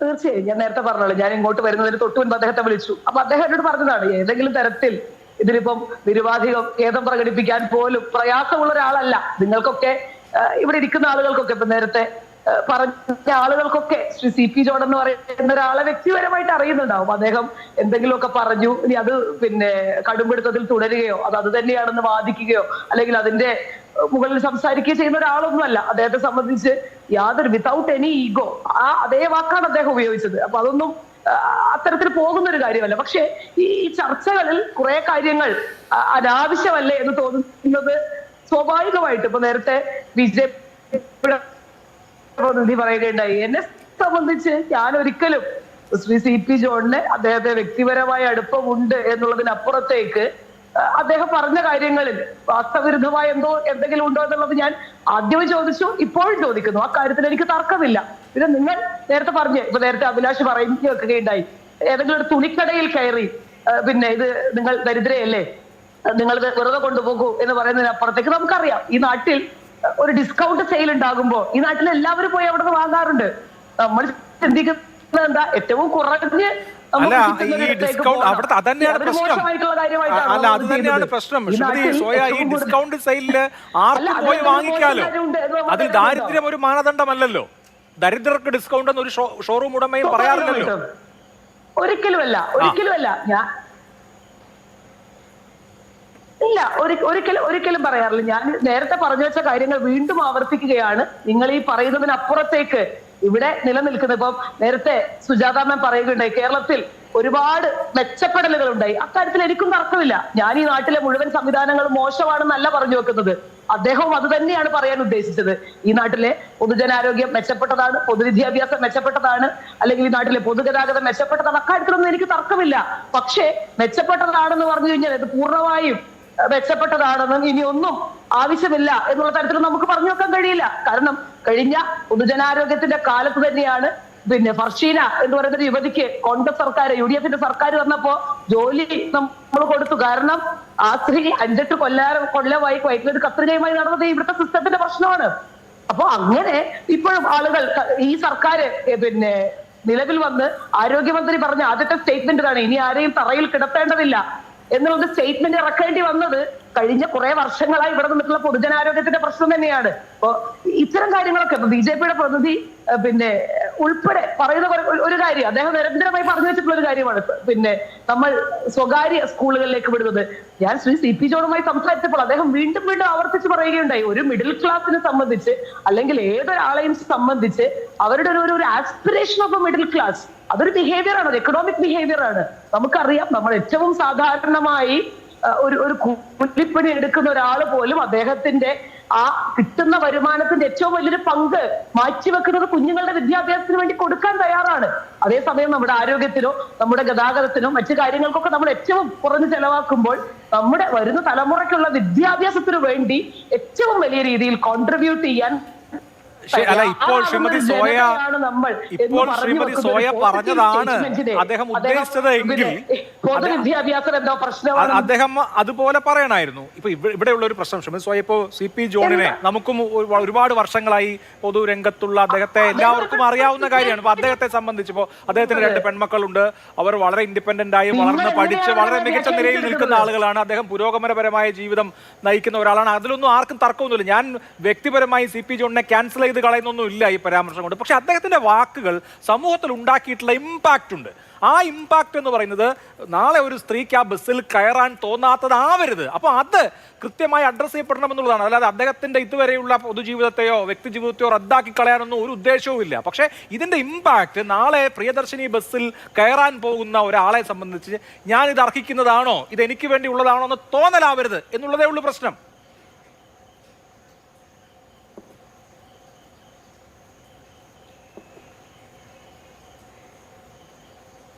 നമുക്കൊരു ഇടവേളയും കൂടി എടുക്കണം. ഇടവേളയ്ക്ക് ശേഷം ഞാൻ മറ്റ് അതിഥികളിലേക്ക് വരാം. ചർച്ച ചെയ്യുന്നു. ശ്രീമതി CS സുജാത, പൊതുജനാരോഗ്യം, പൊതുഗതാഗതം, പൊതുവിദ്യാഭ്യാസം, ഈ 3 ഘടകങ്ങളെ ആസ്പദമാക്കിയാണ് മന്ത്രി സംസാരിച്ചത്. ഒരു സ്ത്രീ സ്പെസിഫിക് ആയിട്ടുള്ള പരിപാടി ആയിരുന്നില്ല എങ്കിലും സ്ത്രീകളുടെ റോൾ, ഇപ്പോൾ പൊതുഗതാഗതത്തിലെ സ്ത്രീ, പിന്നെ കുട്ടികളുടെ വിദ്യാഭ്യാസം എന്ന് പറയുന്ന സ്ത്രീയുടെ ഉത്തരവാദിത്വം, അത് കഴിഞ്ഞ് അവരുടെ ഭർത്താവിനോ സഹോദരനോ അച്ഛനോ അസുഖം വന്നാൽ അവരെ ആശുപത്രിയിൽ കൊണ്ടുപോവുക എന്ന സ്ത്രീയുടെ ഉത്തരവാദിത്വം, അങ്ങനെ ഈ സ്ത്രീ എന്ന ലിംഗ പദവിയുള്ള ആളുകൾ വഹിക്കേണ്ട ഉത്തരവാദിത്തങ്ങളായി പൊതുജനാരോഗ്യ, പൊതുഗതാഗത, പൊതുവിദ്യാഭ്യാസ പ്രശ്നങ്ങളെ മന്ത്രി അദ്ദേഹത്തിന്റെ വീക്ഷണകോണിൽ കൂടി കാണുമ്പോഴാണ് ഈ വിവാദപരമായ പ്രസ്താവനകളൊക്കെ ഉണ്ടാവുന്നത്. ഇതെല്ലാം സ്ത്രീയുടെ മാത്രം ഉത്തരവാദിത്വമാണോ? അതാണ് നമ്മൾ പരിശോധിക്കേണ്ടത്. ഇതെല്ലാം സ്ത്രീയുടെ ജോലിയായിട്ടാണ് എല്ലാവരും കാണുന്നത്. ഇതെല്ലാം വീട് പരിപാലിക്കേണ്ടത്, കുട്ടികളെ നോക്കേണ്ടത്, പ്രായമായ ആളുകളെ സംരക്ഷിക്കേണ്ടത്, അല്ലെങ്കിൽ മറ്റു ചില ജോലികളിൽ ഏർപ്പെടേണ്ടത്, ഇതെല്ലാം സ്ത്രീയുടെ മാത്രം ഉത്തരവാദിത്വമായിട്ടാണ് ഇവരെല്ലാം കാണുന്നത്. പുരുഷാധിപത്യ സമൂഹം അങ്ങനെയാണ് സ്ത്രീയെ കാണുന്നത്. അതിൽ നിന്നൊരു മാറ്റം രാജ്യത്ത് വരണ്ടേ? ഇന്ത്യക്ക് സ്വാതന്ത്ര്യം കിട്ടി നമ്മൾ 80 ആണ്ടിലേക്ക് കടക്കാൻ പോവുകയാണല്ലോ. ഇപ്പോഴും എങ്ങനെയാണ് നമ്മുടെ സമൂഹത്തിലെ പുരുഷന്മാർ ചിന്തിക്കുന്നതെന്നൊക്കെ ഇദ്ദേഹത്തെ പോലെ അദ്ദേഹത്തിൻ്റെ മഹത്വം ഇവിടെ വിശദീകരിച്ചല്ലോ. നമുക്കെല്ലാം വളരെ അടുപ്പവും ബന്ധവും ഒക്കെയുള്ള ആളാണ്. അദ്ദേഹം പറഞ്ഞ് ഇന്ത്യയിലെ ഏക കമ്മ്യൂണിസ്റ്റ് മന്ത്രിയാണ് ഞാനെന്ന്. അദ്ദേഹത്തെ പോലെയുള്ള ഒരാളിൻ്റെ വായിൽ നിന്ന് വന്ന സ്റ്റേറ്റ്മെൻറ്റ്, ഈ 3 കാര്യത്തിലും അദ്ദേഹം നടത്തിയ പരാമർശം അങ്ങേയറ്റം സ്ത്രീവിരുദ്ധമായി പോയി. അത് എത്ര ന്യായീകരിച്ചാലും അതൊരു തരത്തിലും അംഗീകരിക്കാനേ കഴിയില്ല. ടീച്ചർ ഇവിടെ കുറേ ന്യായീകരിച്ച് നോക്കി. ടീച്ചറെ അത് ന്യായീകരിക്കാതിരിക്കുന്നതാണ് ഭംഗി. കാരണം CP ജോണിനെ പോലെയുള്ള ഒരു മന്ത്രി അങ്ങനെ പറയാൻ പാടില്ലായിരുന്നു. പിന്നെ അങ്ങിവിടെ ഈ ഗവൺമെൻറ് വന്നതിന് ശേഷം ഓരോ മേഖലയ്ക്കും നൽകിയ സംഭാവനയെക്കുറിച്ച് പറഞ്ഞു. വളരെ ക്ലിയറായി ഞാൻ പറയട്ടെ, ഇടതുപക്ഷ ഗവൺമെൻറ്റിൻ്റെ കാലത്താണ് 3720 കോടി രൂപ നീക്കി വെച്ച് സ്ത്രീ സുരക്ഷാ പദ്ധതിക്ക്. അതുപോലെ തന്നെ കുടുംബശ്രീ, തൊഴിലുറപ്പ്, ആ മേഖലയ്ക്കെല്ലാം വലിയ പരിഗണന കൊടുത്തിട്ടുണ്ടായിരുന്നു, നമുക്കറിയാം. പക്ഷേ തെരഞ്ഞെടുപ്പിൽ ഇടതുപക്ഷം പരാജയപ്പെട്ടു. UDF അധികാരത്തിൽ വന്നു. പ്രകടന പത്രികയിൽ ഒരുപാട് കാര്യങ്ങൾ പറഞ്ഞു. ആ പറഞ്ഞ കാര്യങ്ങളെല്ലാം ഈ ഇപ്പോഴവതരിപ്പിച്ച ബഡ്ജറ്റിലുണ്ടോ? അവിടെയാണ് വിദ്യാഭ്യാസത്തിന് കാശ് കുറവാണ് വെച്ചിട്ടുള്ളത്, ആരോഗ്യമേഖലയ്ക്ക് പണം കുറവാണ് വെച്ചിട്ടുള്ളത്, പ്രിയദർശിനി ബസ്സിന് 600 കോടി രൂപയെ വെച്ചിട്ടുള്ളൂ, സ്ത്രീ സുരക്ഷാ പദ്ധതി അട്ടിമറിച്ചു, തൊഴിലുറപ്പ് പദ്ധതിക്ക് പണം കുറവാണ് വെച്ചിട്ടുള്ളത്. അതായത് UDF ഗവൺമെൻറ് പൊതുവെ നോക്കുമ്പോൾ കേരളത്തിലെ സ്ത്രീകളെ മുന്നോട്ട് കൊണ്ടുപോകുന്നതിനാവശ്യമായിട്ടുള്ള നടപടിക്രമങ്ങൾ ഈ ബഡ്ജറ്റിലൂടെ എടുത്തിട്ടില്ല എന്ന് നമുക്ക് കാണാൻ സാധിക്കും. തെരഞ്ഞെടുപ്പിന് വോട്ട് കിട്ടാൻ വേണ്ടി ഞങ്ങൾ സ്ത്രീകൾക്ക് സൗജന്യ യാത്ര പ്രഖ്യാപിക്കുന്നു. അത് ഇന്ന ബസ്സൊന്നും പറഞ്ഞില്ല, എല്ലാ ബസ്സിലും എന്നാണ് പറഞ്ഞത്. സ്ത്രീകൾ, സഹോദരിമാരുടെയും കൂടി വോട്ട് കിട്ടിയാണല്ലോ ഈ ഗവൺമെൻറ് അധികാരത്തിൽ വന്നത്. അങ്ങനെ വരികയും പദ്ധതി ഇംപ്ലിമെൻ്റ് ചെയ്ത് കഴിഞ്ഞപ്പോൾ ഇവർക്കത് മുന്നോട്ട് കൊണ്ടുപോകാൻ കഴിയാതെ വരുന്നു എന്നാണ് എനിക്ക് തോന്നുന്നത്. അതുകൊണ്ടാണ് ഇത്തരത്തിലുള്ള സ്ത്രീവിരുദ്ധമായിട്ടുള്ള പരാമർശങ്ങളൊക്കെ തന്നെ കടന്നു വരുന്നത്. അതായത് അനു ടീച്ചർ ഇവിടെ സൂചിപ്പിച്ച പോലെ പബ്ലിക് ട്രാൻസ്പോർട്ട് സിസ്റ്റം യൂസ് ചെയ്യാൻ തയ്യാറായി വരുന്ന ഒരു സ്ത്രീയെ അഭിമാനത്തോടെയാണ് കാണേണ്ടത്. കാരണം വളരെ അന്തസ്സോടെയും അഭിമാനത്തോടെയും കാണണം. ഈ രാജ്യത്തിൻ്റെ പുരോഗതിക്ക്, ഈ നാടിൻ്റെ വളർച്ചയ്ക്ക് വലിയ കോൺട്രിബ്യൂഷൻ കൊടുക്കുന്നവളാണ് സ്ത്രീ. അതാണ് ഉള്ളിലുണ്ടാവേണ്ടത്. ആ വലിയ സംഭാവന കൊടുക്കേണ്ട ഒരു സ്ത്രീയെ തികച്ചും 2ാം നിരക്കാരിയായി കണ്ടാണ് ശ്രീ CP ജോൺ ഇന്ന് ഇത്തരത്തിലുള്ള ഒരു സ്റ്റേറ്റ്മെന്റ് നടത്തിയത്. അതൊരു തരത്തിലും കേരളീയ സമൂഹത്തിന് ഭൂഷണമല്ല. അദ്ദേഹത്തെ പോലെയുള്ള ഒരാളിൻ്റെ നാവിൽ നിന്ന് വരാൻ പാടില്ലാത്തതാണ്. ഭരണഘടനയിൽ ഉറച്ചു വിശ്വസിക്കുന്ന ഒരാളാണ് അദ്ദേഹം എന്ന് ഞാൻ കരുതുന്നു. അങ്ങനെയാണെങ്കിൽ ഈ സ്റ്റേറ്റ്മെന്റ് പിൻവലിച്ച് ഈ സമൂഹത്തോടാകെ അദ്ദേഹം പറഞ്ഞു 1-2 സ്റ്റേറ്റ്മെന്റ് എത്ര മോശപ്പെട്ട സ്റ്റേറ്റ്മെന്റാ. കേരളത്തിലെ ജനങ്ങൾ പണക്കാരായിട്ട് അഭിനയിക്കുന്നു, പാവങ്ങൾ പണക്കാരായിട്ട് അഭിനയിക്കുന്നു. മോശപ്പെട്ട സ്റ്റേറ്റ്മെന്റാണ് അദ്ദേഹത്തിന്റെ ഭാഗത്ത് നിന്ന് വന്നത്. ഒരു തരത്തിലും അതിനെ ന്യായീകരിക്കാൻ കഴിയില്ല. വിശിഷ്യ സ്ത്രീകളെ അപമാനിക്കുന്ന സ്റ്റേറ്റ്മെന്റ് നടത്തിയ മന്ത്രി ആ സ്റ്റേറ്റ്മെന്റ് പിൻവലിച്ച് കേരളത്തിലെ സ്ത്രീകളോട് മാപ്പ് പറയണമെന്നാണ് ജനാധിപത്യ മഹിളാ അസോസിയേഷൻ്റെ ഒരു പ്രവർത്തക എന്ന നിലയിൽ കൂടി എനിക്ക് ഈ ചർച്ചയിൽ ഉന്നയിക്കാനുണ്ട്. ശരി, ഓക്കെ, നമ്മുടെ സമയവും കഴിഞ്ഞു. എന്തായാലും ഇപ്പോൾ ഒരു കാര്യം കൂടി ഞാൻ ശ്രദ്ധയിൽപ്പെടുത്താം. ഒന്ന്, പ്രിയദർശിനി പദ്ധതി വലിയ വിജയമാണ്, ഒരുപാട് സ്ത്രീകൾ അത് ഉപയോഗിക്കുന്നുണ്ട്. അപ്പോൾ ഒരുപക്ഷെ KSRTCക്കും അതൊരു ഭാരമായി വന്നേക്കാം, ഗതാഗത വകുപ്പിനും ഇതെന്താണ് ഇങ്ങനെ എന്നൊക്കെ തോന്നിയേക്കാം. പക്ഷേ ആ പദ്ധതി UDFൻ്റെ ഫ്ലാഗ്ഷിപ്പ് പദ്ധതിയാണ്, അത് വിജയകരമായി നടപ്പാക്കുക എന്നുള്ളത് ആ സർക്കാരിൻ്റെ ഉത്തരവാദിത്തമാണെന്ന ബോധ്യം സർക്കാരിനുണ്ടാവട്ടെ. വളരെ നന്ദി എല്ലാവർക്കും. സൂപ്പർ പ്രൈം ടൈം അവസാനിച്ചു. നമസ്കാരം.